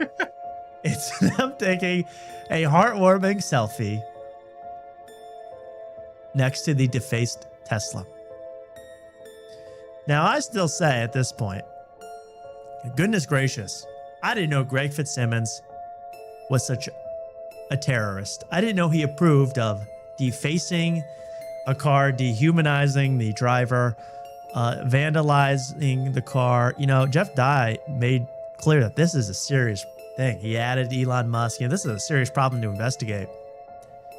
Well, it goes deeper, folks, because Laura Keitlinger responded. She says, I'm getting nervous now. I'm scared. She responds, I was so annoyed by his taking down of a comic who had just performed. I impulsively wrote douche in the fog on his car. The way you're crying out about it should be embarrassing to tough guy misogynists everywhere. That's right. This whole thing was written in the dust on his windshield. So the whole time, Mark, I'm going, well, poor Jeff Dye. This lady keyed his Tesla, defaced it forever. No, this is written in easily wipe awayable fog. Douche. Am I reading that correctly? Douche on Jeff Dye's car. How does his car get that dirty? Did you just never use windshield wipers at all? I heard it was fog, but I see the stripes from the windshield wipers. You know, that sort of... I got to play the investigative music for this again. Yes. I see the dust. I believe this is more dust than fog. Your thoughts, Mark, on this crime? Yeah, you know, I'm looking. This is the most I've looked into this in detail. The picture. At first, I thought she drew a sun in the. Nice I thought so too. She drew a happy sun on the bottom right. Yeah. Is that a sun, or is that some kind of True Detective type symbol? I don't know. Okay. And then on the top left, it almost looks like the fog or dust or whatever this is kind of evaporating as the picture's being taken. Very stuff. Very and interesting. The other thing is, yes. Why does he have a license plate on the side of the? Why is the license plate? That almost reminds me of like the back rooms. Everything almost looks in place, but it's not quite as it should be. Why is And that his should be license on the- plate sideways in the front mirror? I don't think that's legal, Jeff. I think you need to have that on the front of your car. Is that the back? I think this is the front of the car. Well, I think he's doing it to. I'm sure he has one in the back. Everyone does. Everyone typically, should. But why the in sideways? California, Is that a I think you need reflection? it in the front. And what are those little scribbles below douche? Do you see that? Did she mess up her first attempt and retry? Or is he already scratched up? She has good handwriting for like using her finger. That's Reaching pretty good over. I mean, but look at how good she was doing. I mean, look at that. She obviously proud. is not her first time douching someone. And here's the other thing I find very peculiar about all this Mm-hmm. is that you only see 3 other cars in the parking lot. True. So is Jeff Dye still in the venue making those 3 people laugh? It's true. Who was at the show? Was there even a show? Well, there are 3 vehicles there, and that's enough to make Jeff Dye perform a show. Well, What is that? Is that like a Porsche behind it? Because it looks like that car should be the douche because it's not really in the line. no, that's totally double parked. Totally double Yeah. parked. Was that Laura's car? Because then we could have a whole nother investigation on our hands. Yeah. She's really reminding me of the mom from Hereditary in this shot. Pure evil. Pure evil standing in the corner naked. Had to crawl across the ceiling. Now, we did do our journalistic due diligence and invite Laura Teitlinger and Greg Fitzsimmons onto the show tonight. I heard no response. Guilty. Guilty? And I mean, is that a sign of guilt or what? You're too afraid to talk about writing douche on Jeff Dye's car? Well, it gets even more interesting. She posts the DMs between herself and Jeff after this occasion. Jeff Dye mentioned her, of course, tagged her. He's not afraid of anybody. She says, I apologize for writing douche in the condensation on your windshield. It was in reaction to your trashing another comic who had just performed that night. It was impulsive, and I should have talked to you directly about this. All right. She goes on. He responds, making fun of busting balls or ribbing the comic before you is a thing comedians have done for far longer than all of us have been doing comedy. Except for Greg Fitzsimmons. Yeah, Greg Fitzsimmons has been alive long enough too. He probably was there for the invention of busting balls. Greg Fitzsimmons. He busted the first ball. Yeah, hey. That sounds sus as f. Just because blank, and now we're going to have to find out who this is a woman, doesn't mean I treat her differently. I love blank. She can take a joke. I need to stop this music for a second. I'm going nuts. I'm starting to. I love this music. I assume you wrote condensation on my windshield. Yeah, you're right. We should play it. I assume you wrote condensation on my windshield to somehow minimize that you wrote it on my car. It's that you called a grown man an insult behind his back and then giggled about it and took a selfie. This is real childish behavior. Laura. The name of the murdered woman in Twin Peaks? Laura. Just saying. Where's Jeff from? The Pacific Northwest. Where Twin Peaks is. Kent, Washington to be exact. Washington to be exact. Kent, Washington to be exact. Yeah. Next, Jeff responds to Laura's reveal of the DMs and the fact that douche was written in fog, which he had not revealed up to this point. He says, I'm not crying out. I'm simply holding you accountable for your BS. I'm also not a tough guy or a misogynist. I'm simply a fellow comedian that didn't appreciate being called a name. I thought you'd understand that. Wow.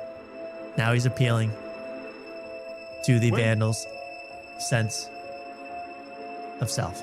When When was this show? Was this August 2nd? This was on Sunday, last Sunday.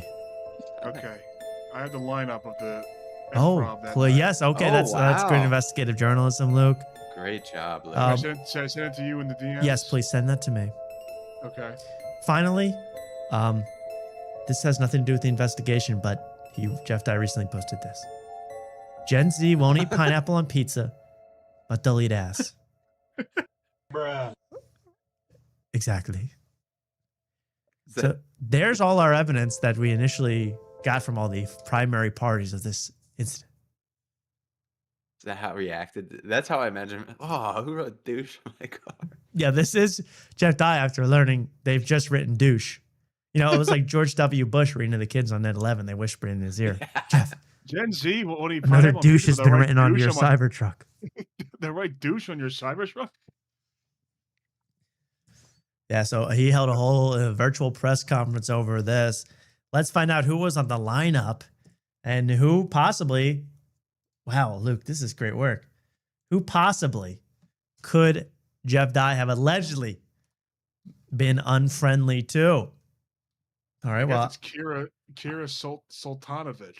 here's from I'm assuming it's the 7 o'clock show because as we know from the greatest picture of all time, this was taken at 8:37 p.m. Tesla time. So if we go to here, Jeff Dye was not even on. Jeff Dye, what time was that again? I forget already. 8:37. 8:37. So Jeff Dye was probably just gotten off stage. So it must have been Kira. The only woman I see on that list is Kira Sultanovich.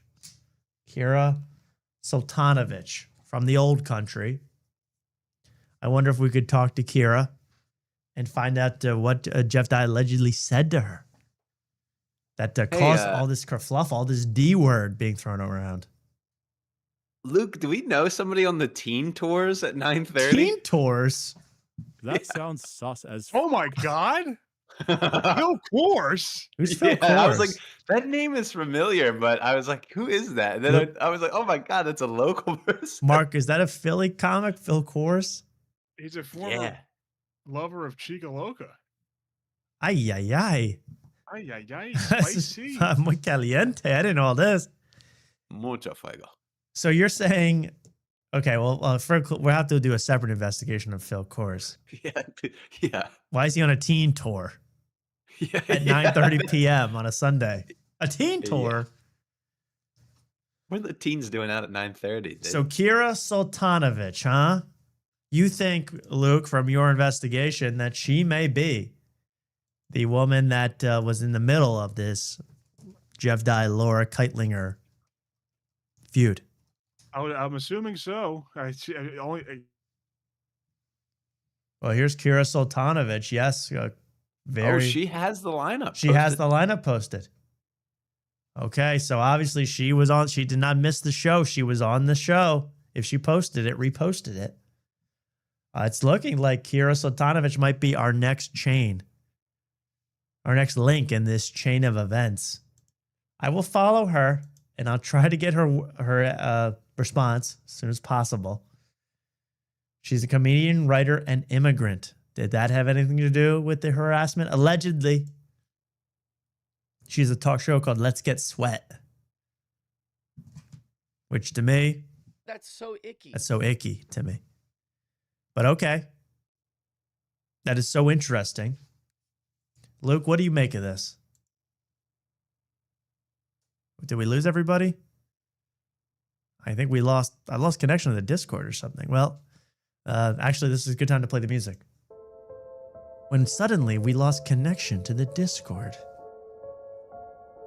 Didn't make any sense. We were all fine a minute ago, and then suddenly we started discovering who Jeff Dye might have talked about.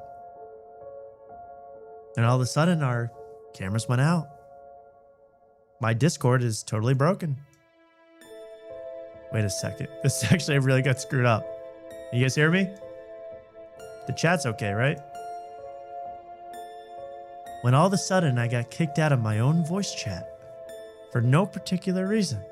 Now I can hear you, Tom. I didn't hear you before. I lost you. I got kicked out of my own damn chat. Oh, interesting. Right as we were trying to get to the bottom of this. Spooky things are going on here. Coincidental, huh? I don't know. So what'd you make of the girl's Instagram? From what I see on her Instagram, she seems like she's again a comedian, writer, immigrant mom, and she hosts a show called Let's Get Sweat. I would need to get into that show ASAP.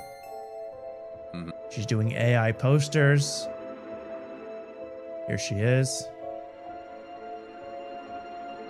Broken bumper. She's yelling at you still while you're in the car? Still while I'm in Car the talk. car. We got something to shut her brain down to leave you alone. I wanted Let's to. work on your comeback. As a comic. What would you say? Well, first of all. Call him a douche. Wait! Go back, Tom. Go back to the post. What? Look at what comment. Look at the comment. Go fun, What is moms. that account? No. What? Down. What? Which one? Hold my baby. Hold my baby. What are you talking about? My baby podcast. Hold my baby. Pass the baby. Oh shit. It's all becoming too scary to come to terms with. Should I write a quick message? Should I message Kira? Do you think it's okay? Yeah, see what's up. You can get on the show. Put it on the show. I think she would do it. What should I say? Kira, we are. Hi, Dying to Kira. know. Hi, Kira. You're dying with the With DY. Are dying to know about what happened. What transpired? In the Improv last Sunday. I heard it was Heated. douchey. I heard it was quite douchey. No, that's too mysterious to say that. I heard it was quite explosive The hubbub. and ended with some light vandalism. We Dot, dot, dot dot dot. That's more mysterious. The dot dot dots. Some light vandalism. Would you be willing to call into our show to discuss? No pressure. Make sure you put a question mark after discuss. So she knows it's a question. Would you be willing to discuss? I was going to do another 3 dots just to really get mysterious. No pressure. There. Should I say the word douche? Or would that get filtered? Yeah, that may trigger her. That might trigger well, her. no, I don't know. What do you know about the douche? The douche comment. I'll leave it there. Was douche vindicated? Was douche Oh my warranted? God. I thought right when you said it, it popped up like seen just now. Like, oh my gosh, he's gonna call in right now. No, that doesn't happen to me. When I messaged Greg Fitzsimmons and it was like, see now, as soon as I sent it. And I go, oh my God, he's quick. He's been expecting me. He was in my DM writing a message to me when I... Or were they possibly calling Jared Goldstein a douche and we got this all wrong? Maybe. Well, it was a female comic. Yeah, it's true. It has to be this Kira. It has to be Kira. Kira, we only mean the best. We're trying to investigate into this situation. Please let us know. Well, wait. Sorry. Do you have still that lineup? The line, you want the lineup? Here we go. Yeah, because Would you like the music too when you discuss this? yeah. Because this is all interesting to me because it's it's between. Wait, can I see the lineup again? Oh, I'm sorry. I'm trying to fix your screen. No worries. So Laura comes on, she does her set. Yes, sir. Then Kira comes on, does her set. Uh-huh. Then Greg does his set. You're onto something. and then Keep going. That's when Jeff Dye does his set. Back to Mm. Kira. And then those two leave. Okay, yeah, okay. Yeah, So, that adds up. You see the timeline? The timeline works, right? Yeah, but I feel like one of the two probably missed Kira's set to even understand what Jeff Dye was referring to. Right, on but could he have been? Could those douche vibes that Laura seemed to show, which we don't know if they were douche vibes? Did she sense them in the green room before all this? Could this have been at 7 o'clock? Could this have been at 7:10? And what was Jared Goldstein up to during this entire time? He was there for the entire thing. Should we message everybody on this lineup? Ask the guy at the cold open. Ask the guy. Malcolm Sills, Eric Friedman. What are Malcolm these guys Chills. doing? I promise, I'm going to message all these people. Even Darren Carter, even though he was probably on stage during the time of the assault. And I would like to find out from each one. Did Nikki Bond on the teen tour? Did she tell of what happened? Is Ahmed Al-Kadri? He's up to something? I bet. How was he never investigated during this whole thing? Ahmed Butch Escobar. That is not a real name. That is a assumed alias. This is a crazy lineup. But look at Butch Escobar. If you rearrange the letters, you get Tesla and that name. It's whoa! It is Tesla. Wow. It's an anagram for Tesla Motors. Now, would it be okay to investigate? I think it's okay to keep investigating. We should have done this. I didn't know about this whole lineup thing. We're going to have to message these people. Don't worry, I'll do it, guys. You don't have to do it at home. We will message these people. We will respectfully find out what they know and when they know it. And I promise that we're going to figure out what happened with the case of the Jeff Dye douchemobile. Coming up on After Tonight. We do not let this mystery down because I still believe there's some unknowns in this whole story. I believe. Now, Laura, I hope you're watching this. Laura Keitlinger, you are, of course, welcome onto the show. And Greg Fitzsimmons, welcome onto the show. I felt kind of bad because Greg Fitzsimmons, he just uploaded his podcast with Louis C.K., like his biggest podcast ever.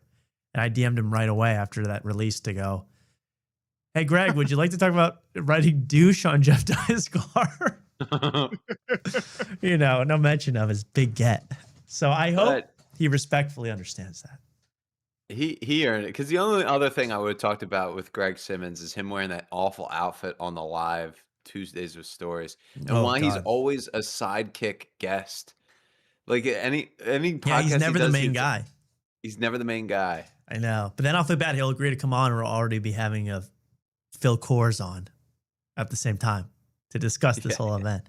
Bill Kors should definitely come on this show. I'd be shocked if he. Now, what is the teen tour? And my bigger question with the teen tour. Wait, let me get I'm so sorry. This question has to be posed with the music in the background. My question about the teen tour and the thing that is so interesting. Isn't a teen the one most likely to write douche in a windshield? Was Laura covering for someone? For a teen, perhaps? Let's look into Nikki Bond. I love that. What was she doing? What is Nikki Bond? What was she doing at the time? And are any of the teen tour comics even close to even 30 years old? Or are they all 40 plus? This could be like a noir for Sam Morril. This is a real life noir bacon Los up there. Angeles, August 2nd, Sunday night. Douche and a Tesla. What gift?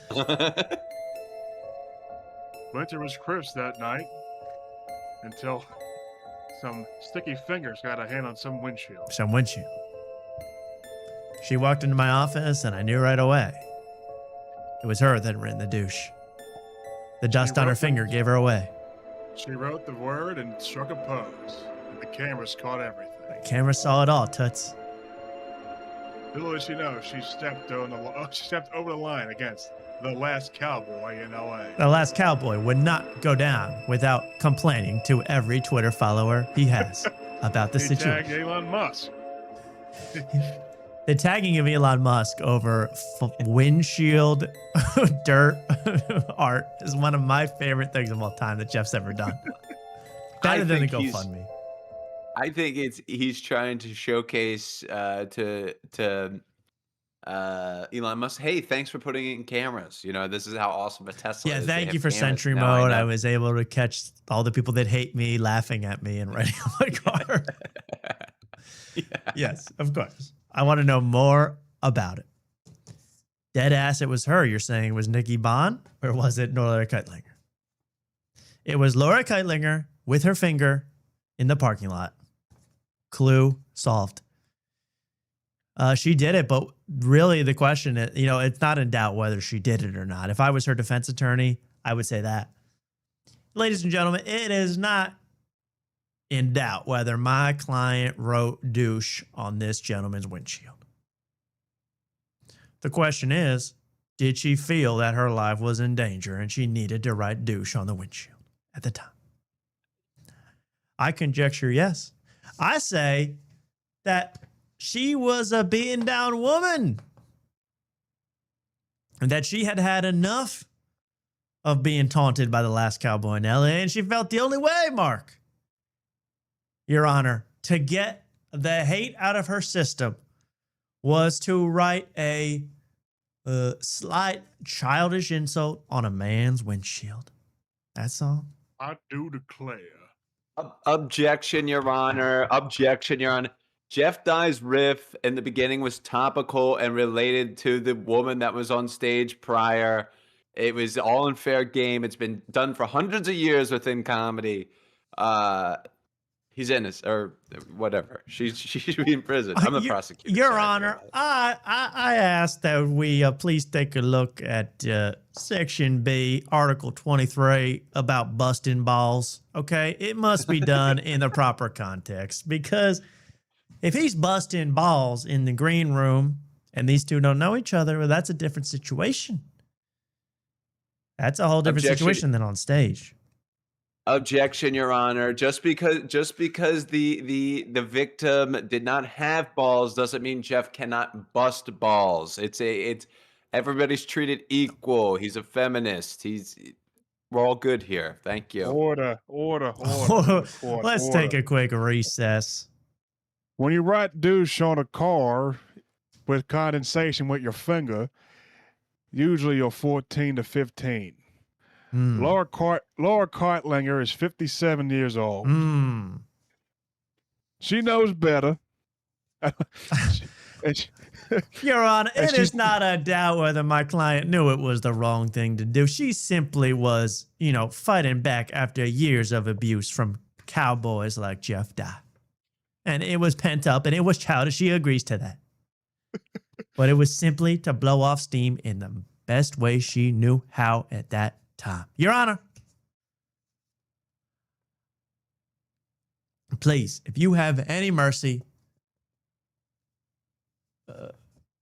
you will let this woman go. And I would like to put forward Exhibit C, the entirety of the Last Cowboy in LA Jeff Dye special, to be watched right now in court. I'll take the prison sentence. Hulu. Wow. Okay. There's our extended riff of the Jeff Dye trial. Is Jeff Dye going to be still talking about this weekend, Mark? I think he's still going to be a little ornery about this. This thing is working its way through the ecosystem of comedy.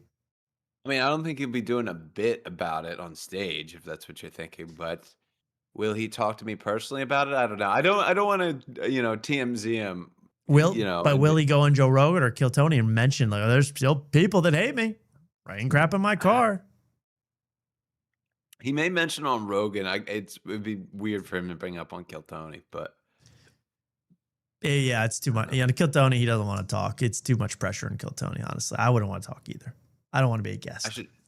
I should just try to interview him at some point. I mean, that would, an After Tonight Afterworld exclusive. Yeah. Afterworld. We're going to have to check that out. Yeah.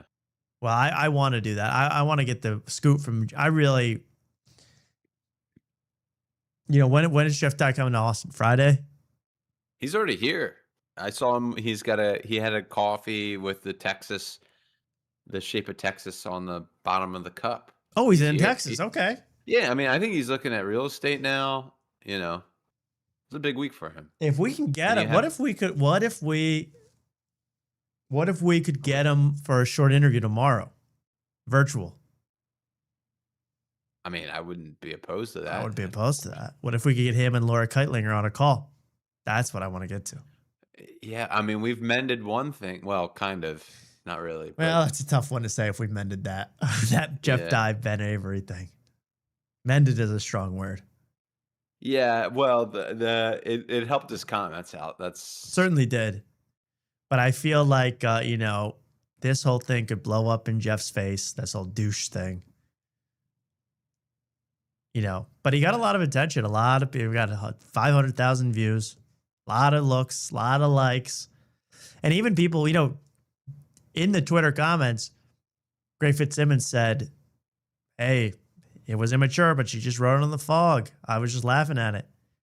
Literally every reply to that tweet that Greg Fitzsimmons had is like, Greg, you're such a cuck. I can't believe you're such a liberal snowflake loser. It's like, it's funny to watch a 60-year-old woman write douche on Jeff Dye's windshield. That would make me laugh in person. Yeah. I'm gonna call the freaking ICE to get her out. Come on.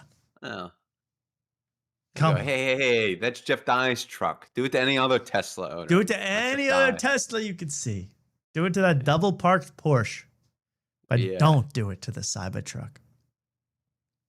Jeff eats awkward scandals like this for breakfast. So that's so true. Like Jeff, this is small potatoes to Jeff Dye. He's already shrugged this off. He's bouncing his ball down the street on 6th Street. He doesn't give a crap about this thing anymore. So maybe we could get him to talk openly about it. Hopefully, maybe we can do something like that. That would be unbelievable. And hopefully we can get Kira to talk about it. Kira Sultanovich. Hoping, Kira. I also think I'm going to give the Improv a call. I think the Improv needs a phone call to understand what really went down. Well, you gotta understand if you're gonna attend the Improv, you don't want your car vandalized in the parking lot. So I think it's a fair question to ask. Yeah, I would say, is my car safe? If I bust balls, if I rib a guy's funny bone, am I going to get my freaking windshield bashed in with fingerprints? I think that's a very fair question. Yeah. Absolutely. Let's see if I can do that before we go. I don't know. I guess it's the Los Angeles Improv, right? I guess it's in Los Hollywood Angeles. Improv. Hollywood Improv, yeah. Is that right? Well, let's see. Let's see. My God, it's Rod Oh Punches. my God. I mean, you can't get Get away him from outta these here. enemies of Jeff Dye. Every corner you turn. This is another sworn enemy of Dye. What is happening? What is happening? Panic at the lab. I mean, they got a great lineup here. Where would you do this? Where would you call them? Where are my guys? You got to make it easier for me to prank call you guys, please. Wait, this isn't prank calling. This isn't prank calling. This is legitimate. Oh, yeah. Perfect. This is investigative journalism right here. This is investigative. Let's give them just a quick call before we get out of here. Oh my God. Okay, okay. Good God. I'll let AI take notes on my calls. That's right. That's what I'll do next. Well, we need. Wait, I just got a text from Beyond Yoga on my fake number. You asked for a high sweat performance line.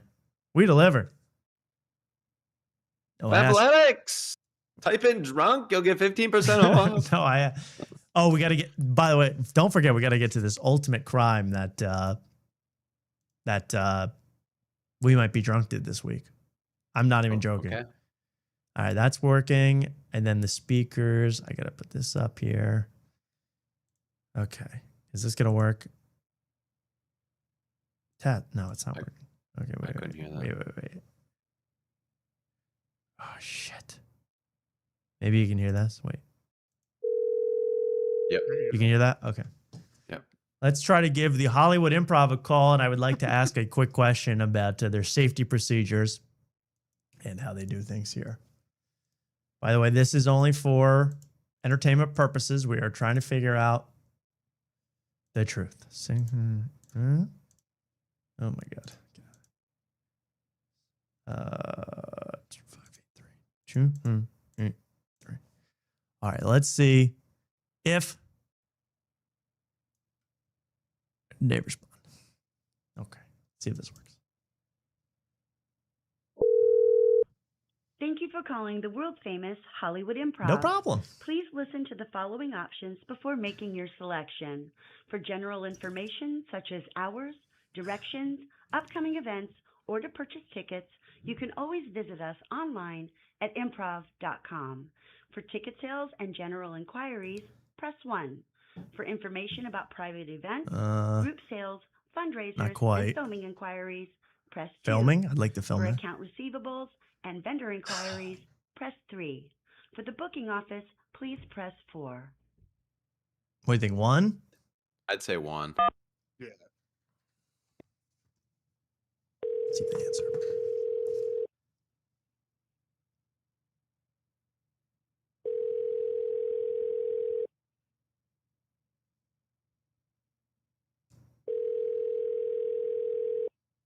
Let's see.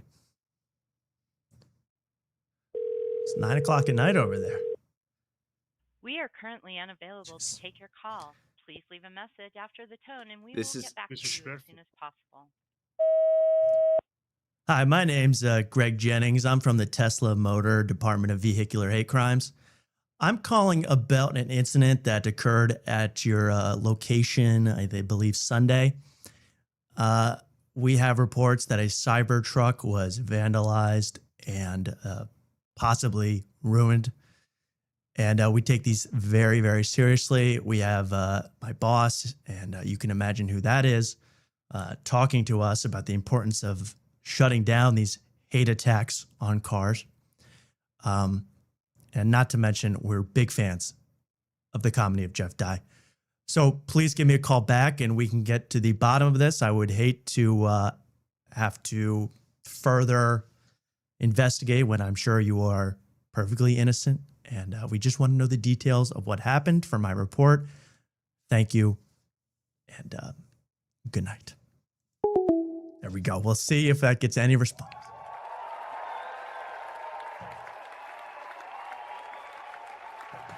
Should have done 4. I'll call back. I mean, is that gonna work? It's not gonna work. They don't understand. Yeah, I mean. By the way, the last people I called, Saudi Arabia, to talk about the Riyadh Comedy Festival. Oh yeah. Look at all those calls. Horrible. We should see who's on stage right now killing. Yeah, what the hell? Who can be more important than us? I really wonder. Is it Rogelio Ramos? Yeah, it is actually. Christian no, that would Key? be Oh, this is in it'd be Chicago. the 5th, right? Oh my God. You suckers. Oh, it's Anthony Jeselnik. No, wait. That's Thursday. It's Wednesday night still there. Oh, yeah, it is Wednesday night. We don't know then. They don't have it. Oh. Well, go back to the calendar. Hit the calendar top right. Just show you I can't look in the past. Damn it.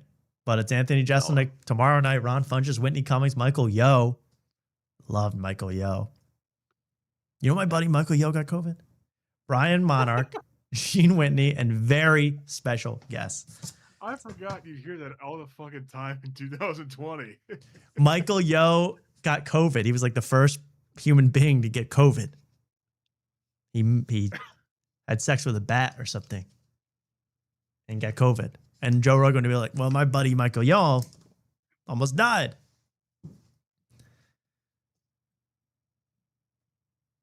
Well, we are just going to wait. I don't know who else. I mean, I can only call back and ask for booking. They're not going to answer. I can't waste any more time with this. I'll call on my off time. I'll record it. We'll see what happens. Meanwhile, we will try to get Jeff Dye to have a statement at least. I just want a statement from these people. That's all I want. That's all I want.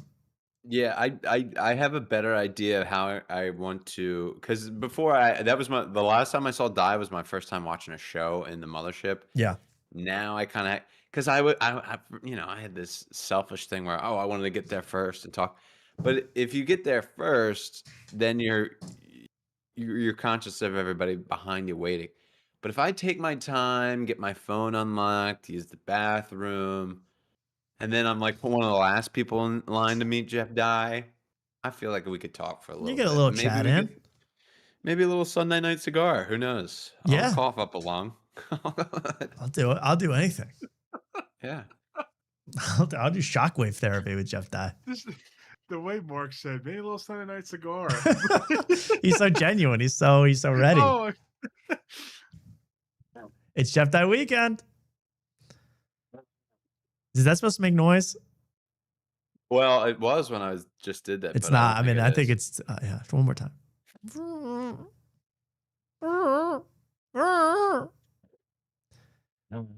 I do it, there you go. Barely it makes any noise though. All right, you need better party favors if Jeff Dye's going to be smoking cigars with you. Oh my gosh. Well, I got to say, our investigation continues into this douche watch. And we're going to try to figure out really what's going to happen. I just am so curious what was said, who said it when, who knew what when. Is Greg Fitzsimmons, I think he's kind of panicked about this whole thing. He seems to be like, I know it was wrong. I'm sorry, but it was just fog. You should just say, come on, it was douche in a windshield. Wipe it off. It was a joke. It's just lying like, I knew it was your car. I was doing this as a joke. I was laughing because it's funny. I mean, if anybody was wearing douche on someone's Cybertruck, I'd be standing there laughing but only if it was in condensation. Yes. We don't approve of vandalism. And the windshield wipers, that didn't look like they have a lot of fluid in them based on that windshield. So I'm worried that it's still written on his car and he's still driving around douche. Now we're paying for precipitation to get that off. Damn. Hey, I'm a wordsmith. And my love of Laura Keitlinger is evaporate. I mean, because she's doing herself no favors. Because this ish be cyclical. Whoa. And that's on Cumulus. Whoa. Well, before we get out of here, I'd like to play this music.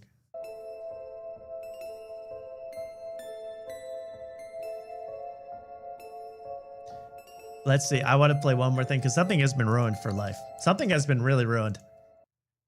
That's crazy. You just typed WE and you just got it immediately. We might be drunk. Yeah, of course. What other show would? That's a good point. I guess Weeds. Great show. Turn off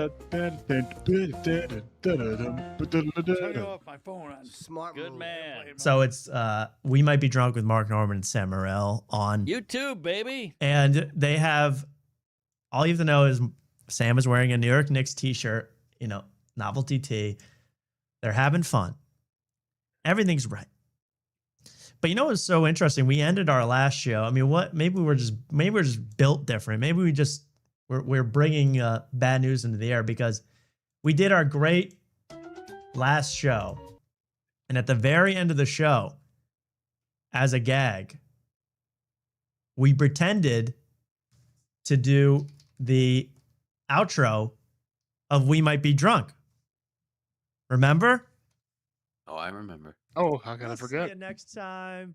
I'm gay. See ya. Right? Classic fun. We're high-fiving. We're loving life. I mean, it's the greatest show ever made, right? We were making fun and having fun with that famous We Might Be Drunk outro where they play it out. Take a look at what they've done to the outro of this show. They changed the song, Mark. They changed the song. No. The week after we did it, they changed the song. Dude, are people watching the show? I know. That's what I'm saying. Why Nobody's would they supposed to change watch it the show suddenly? Why would they suddenly change it? Come on. Well, very nice. I mean, I do appreciate that. But yeah, so I'm ready for some photos. They're trying to wrap it up and we won't let them. Of course. Are you I doing the understand Ozem? that. No. Good for. Okay. Thanks, Hey, guys. you were fat. Now you're not looking. Oh, Man, that's so fat. Listen. Just keep it listen. going. One more drink. This is not a joke. What the hell is this? In the morning, for sure we gon' stink.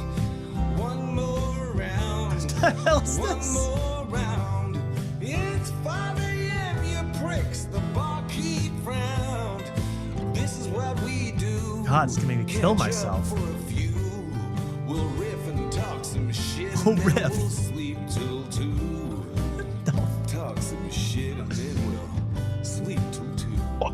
What the fuck is This this? is the worst song I've ever heard. Now, Mark, they went from the best song I've ever heard to the worst song I've ever heard. Sundays now, what did they say? One more round or one more drink? They say at least both. I think they say both. Now, this could be a tip of the cap to the old fans who've watched it from the beginning, because Oh. I think this show was originally called like One More Drink. or Someone even whatever. says that's their old outro from like 2020. Yeah, Please yeah. put that person on a watch list who knows that. But Well, I'm kidding. We know more than we even know more about the recent episodes. We're not super fans from way back. Okay, well, I watched it when it was on Zoom. that better be a one-time thing. That better be a nostalgia trip. You know, that better be like the pet rock. Or bring it back for one gimmicky laugh. But if I have to hear this one more time. This is what we do. Catch up for a few. We'll riff and talk some shit and then we'll sleep till 2. Talk some shit and then we'll You used to have Sam's disembodied body. That's what I was gonna say. At least they didn't take away Frankenstein. the you know, them talking on mute, because I love Sam. You could just see Sam's awkward like posture. His awkward posture. You know, he's definitely talking about, you guys doing these spots later? Yeah. Spots? You guys gonna be at the cellar at like 10? I think I'm doing a spot. Like I think I'm on the 10:30 show. You guys do anything like that? Dude, I just did a set at the Knicks. I mean, wait, I watched the Knicks. I mean, I watched comedy. I mean, I played with the Knicks. I mean, I played comedy. I mean, you know, he's breaking down. The song sounds like it's AI music, and it was made before AI music was a thing. Yeah, true. It was made way back. I just go to the original episode. We'll That's what we should do. drink a few. Go to the first episode. We'll figure it out. Okay. And then we'll see All if right. they're still Fine. listing things. I'd love to hear what the first like topic they talk about is. On Zoom, you want the first Zoom episode? They might not even have a theme. Oh. Let's see if they do. And I was like, ah, shit, these screens suck. Oh, it's the Hey, ice there's cubes. my- Oh, it's Clinkers. It's the first late night show. Hey, the first late night show of all time, clinking that glass. Okay, well, they probably don't have an intro or outro. This was COVID Mark times. is on the island, and look at me, I'm in a bar. All right, skip to episode 10. Let's see if they have that song. It still bothers me. Nah, I don't blame you. I'd be the same way. Show's really not changed one bit, has it? All right. Nope. Not a They got single more bit. bored in person. Oh, here they're in They're person. forced to look at each other. We might be drunk. Oh no, this was the original one. Yeah, this. They copied Cake completely. Yeah, this is the Cake song. Stay, well, whatever. I'm still alive. What's that called? I will survive. Sorry. I will drunk. We might be drunk. Yeah. I'm gonna put together a mixtape of just What "We is- Might Be what Drunk" is this? music. What is this genre called? Just douche rock? This is the dumbest fucking. We might be drunk. We're drinking and we're doing comedy. Underrated good, Mexican food in San Antonio. It's fucking horrible. We might be sitting around talking. Yeah, that douche rock. I mean, I don't like this. Just throwing around the D word like that after what happened, but Sorry, I apologize. it's okay. Here's the outro. Let's see if they sing their song. Shit coming up. Oh, okay. I can't wait. Oh, the OKC, dates? man, this is gonna be great. July, Levittown, New York, I'm from the future, Sam. It will be great. Long Island. I took a pic. Great This room. guy's heckling me the whole fucking show. It is great. Tonight. And I said, "Where are you from?" He goes, "Long Island." I said, "I'll be there in July. Let me take a picture of you. We're gonna have a do not allow for my show."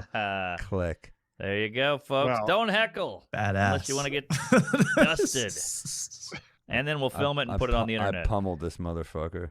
Good. Oh my I God. did not care for him. Jesus. No, What make a- sure to email us. What a episode D. is this? Episode 20 or Episode 842? Yeah, I mean, Or really. 312? If you listen to What a mute, episode is if you this? listen to, blind, would you have any idea where this was? We might be drunkpod@gmail.com. Subscribe. Leave us a review. We don't really plug that, but you should leave us a Oh, review. yeah. And iTunes. yeah, subscribe. Follow our Spotify, shit. YouTube. I thought I always imagined that it was just until recently, they got a little older and lost all energy and any like effort. No, They never had on it to begin YouTube. with. Turn out they never had it. YouTube, all kinds of stuff. So yeah, come see us live. Say hello. We got to get some merch. We're still working on that fucking rye or bourbon or whatnot. We got keep to sending us follow up names. on that shit. Bodega Yeah, Cat. Bodega Cat. yeah, let's do that. Give us some names. We're still callback, road gig. We got fun ones. Late show, late shift. We're noodling. This is like seeing my parents meeting, like from in Back to the Future. Well, I mean, I'm just shocked by all the coincidences. folks. So tell a friend, spread the Play love. the spread your song. There's no cheeks, song. And queef it up. Okay. Go. That's it. That's it. That's it. That was it. Can we try one more? Can we please All try right, one more. We'll skip a little further into the archives. This is so much fun. This is fun. Okay, we'll go to maybe episode 100 or something. I don't know. Episode 100. Episode 100. Okay. Simon There's Rex. not, there's not a better podcast to talk about. This is the best podcast. No, this is to the most shit on. fun. It's This is the great. most fun. Okay, we'll watch. How about the Steve-O episode? There we go. 98. Okay. Oh, Yeah, we should. dude, that's the thing about Oh, there we go. Los Angeles. It's like great rice. Yeah, we should take it back a little bit to where it was a different setup. or Well, was let's that see if they green play room? what the outro music is. Okay. Okay. Let's just see. Shirt, get See a Mark now when get a he's cooking glass. that hour is gonna be killer, and get that Bodega Cat I whiskey. feel like I've entered a wormhole. BodegaCatWhiskey.com. Bodega Watch Cat. my Netflix special, please. Yes. We see us on the road. Yeah. I just want to We got hear the old tons of song. I just great want to hear a guests song. Cooking. We got hours on YouTube. We got a lot of content out there for you, folks. And we love you. We'll see you next Come on, time play at it. the bar. Bender and never leave it, never beer too close. I'm having a little too much. Shit about the effing Pope. I get down in the same way. I'm drinking, I'm talking Look to at my the friends cops about coming. stuff that's happening in topical history. I don't know what's going on much, but I just did a set in Norfolk, and So come check me out on the road. I just wanted to hear that again. What? Drunk. That's actually I like that. That's a nice tune. It's a great song. We always have said that. Yeah. So apparently Yeah, someone says, trust me, that was the old song. I believe you, but I want more proof. Let's go to episode 35 and see what they did in that one. No, I'm done with that. But how they cannot stick with that new old song. That just made me sick. We might be drunk. We might be drunk. God. Really bad. Well, that was actually nice to go back down memory lane and find out they've always been like that. I never really knew. Boring. They're just boring hacks, just talking to each other. Well, I won't say that, but I'll say, I thought that they must have gotten Lyme disease and lost all energy or something. I thought they had, some kind of fibromyalgia or something and have no energy. But no, seems like it's just been that way. It's before I can remember. Sunday's the day for my next vendor. A bit, a peeve, a wreck. Oh. Is that what they really say? No, heck? shut up. They don't say that. And we love you. We'll see you next time Listen at close. the bar. Wow. A bit, Wow, a you peeve, nailed a it. wreck.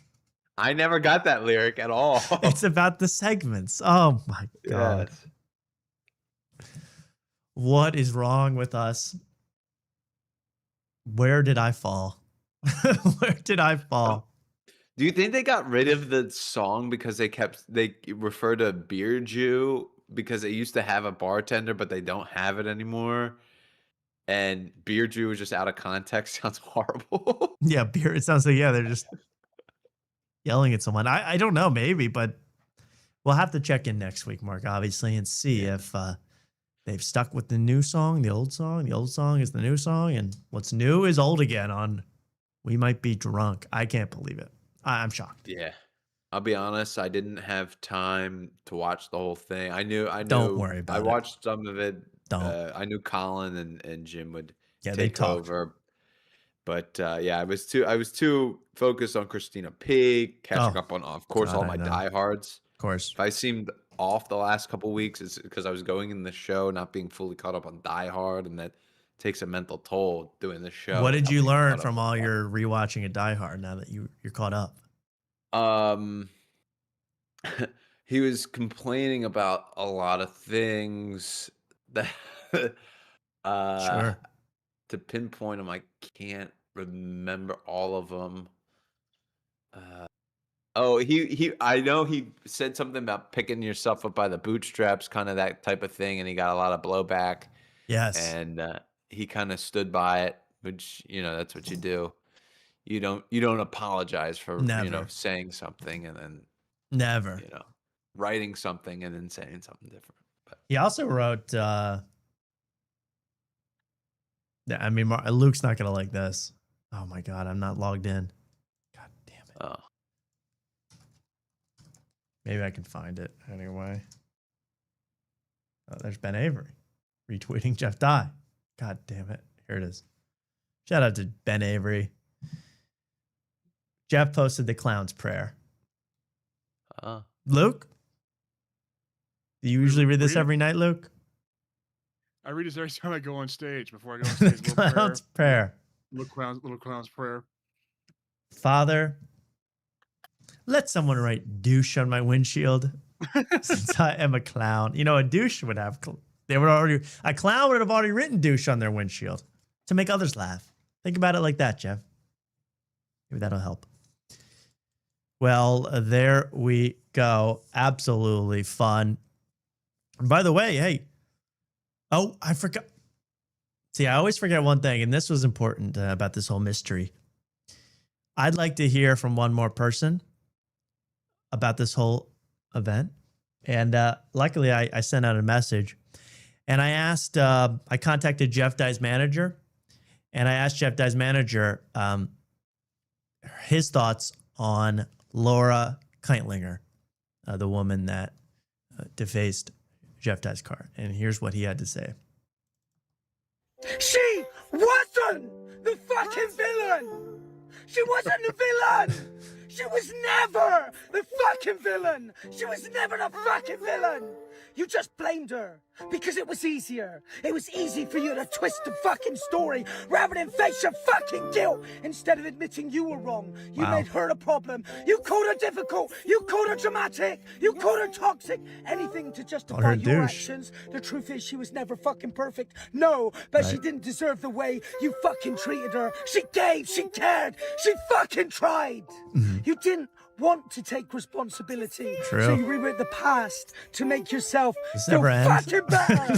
From now on, she's gonna fucking let you. She doesn't need your version of the story to be true. She knows who she fucking is. Right. And everyone else around her does too. She's not here to prove her fucking worth. And you're talking about to Laura those Keitlinger? that have already fucking decided to misunderstand her. She's walking away. Head high.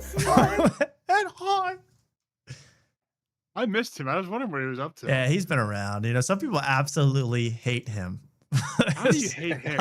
I don't know. Some people get violently angry when they see Jeff Dye's manager. I guess love Jeff Dye's Jeff Dye's ex-manager. It sounds like it. Yeah. I don't know. But anyway, fun show tonight. I really had a good time, and I guess that's really it. I wanted to say thank you so much for watching. You all think that girl is so fucking strong, but Okay, there you go. But is right. Thank you so much for watching the show tonight. I had a blast. This was the Jeff Dye mystery episode. We're calling this. I had 2 titles. I said the Dye Douche Dilemma and the mystery of the Douche Mobile. I don't know which will stick, but I like them both. I want to say, and I forgot to mention this earlier, I want to thank you, Luke, for being here for the entirety of the show, and I want to suggest everyone follow Limeade on YouTube. Yes, and guys, if you guys want, give me suggestions. I'll make videos on suggestions because I've the stuff I think it's too niche sometimes. So if you guys want me to talk about something, please send it to me. Please DM me on Discord if you want me to talk about something. I'll give you my honest opinion. I think you should go as niche as possible because then all these other people do a million. Yeah, They're right. right there about anything else. I think so that too. Yeah. Okay, I'll go more niche then. Well, you don't have to go more, but just I have some stuff I want to do about the Philadelphia comedy scene. Yeah.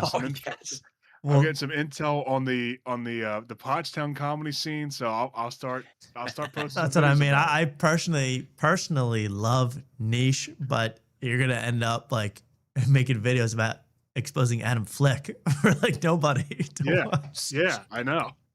Well, you know, I love niche, so I'll watch them. Go ahead, Luke. Oh, you go ahead. Yeah, I was done talking. No, I was just saying I used to get all my scoops about the Philly comedy scene from Sick Ghouls, but Sick Ghouls don't put anything out, so I need my to fill me fix. in. I haven't really been out. I've just been doing the shows I get booked on. I don't really doing that. I can't. My tolerance for Philadelphia mics. I might get arrested if I go back to one because I might end up punching somebody because I get so pissed off nowadays. Yeah, I was watching a recent video. You really started yelling and screaming. It's pretty funny. The ASMR video really did piss me off. That was very. So that was good. See, I like when you get so pissed. Yeah, I like that. So I follow Limeade, please, and thank you. Give in other words, also guys, please give big thoughts and prayers to Mark on this Jeff Dye weekend he's embarking on. Thank you, everyone. I mean, one day that noise will work. One day. Yeah, you really gotta nail it. I don't even think it picks up when you do it either. It doesn't even pick up in the mic. Just totally worthless. Yeah, I'm super stoked. Yeah, I'm gonna be around town as much as possible to just bump into him or whatever. So run out to Austin, everybody, if you want to see Mark interacting with Jeff Dye live. Mm-hmm. Our Army Tigers in the chat simply says, Jay Yoder. Whoa! Ooh, great comment. The comment of the night. Possible season 3 of Tires cast member. That's true. Yeah. And yeah, so everybody, good luck on Tires Week, man. Whoever finishes it first gets to make the first commentary video about it. That's gonna be fun. Shout out to everybody out there in the chat. Thank you so much. We're going to come back with a vengeance. Believe me, I've sent out a lot of feelers for guests. I won't name any of them, but I think some of them you'll be very excited about if they come on. Cheers to that. And I want to say goodnight to everybody. Thank you for watching the show. We will be back shortly. Join the Discord if you want updates, because sometimes we're going to start doing some interim shows when we have the time in between Wednesday night shows. So thank you all for watching the program tonight. From all three of us, I'm saying good night. Good night. Good night. Good night. Take care, fellas. I said I was speaking for us. I'm sorry. I was trying to do. Good night. Good night, everybody. Thank you so much. And how about this for a song? I just found this is by the band Lackey.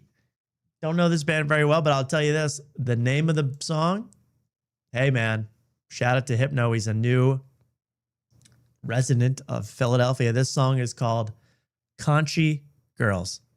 Give it up to Lackey. See you later. Will this work is the other question.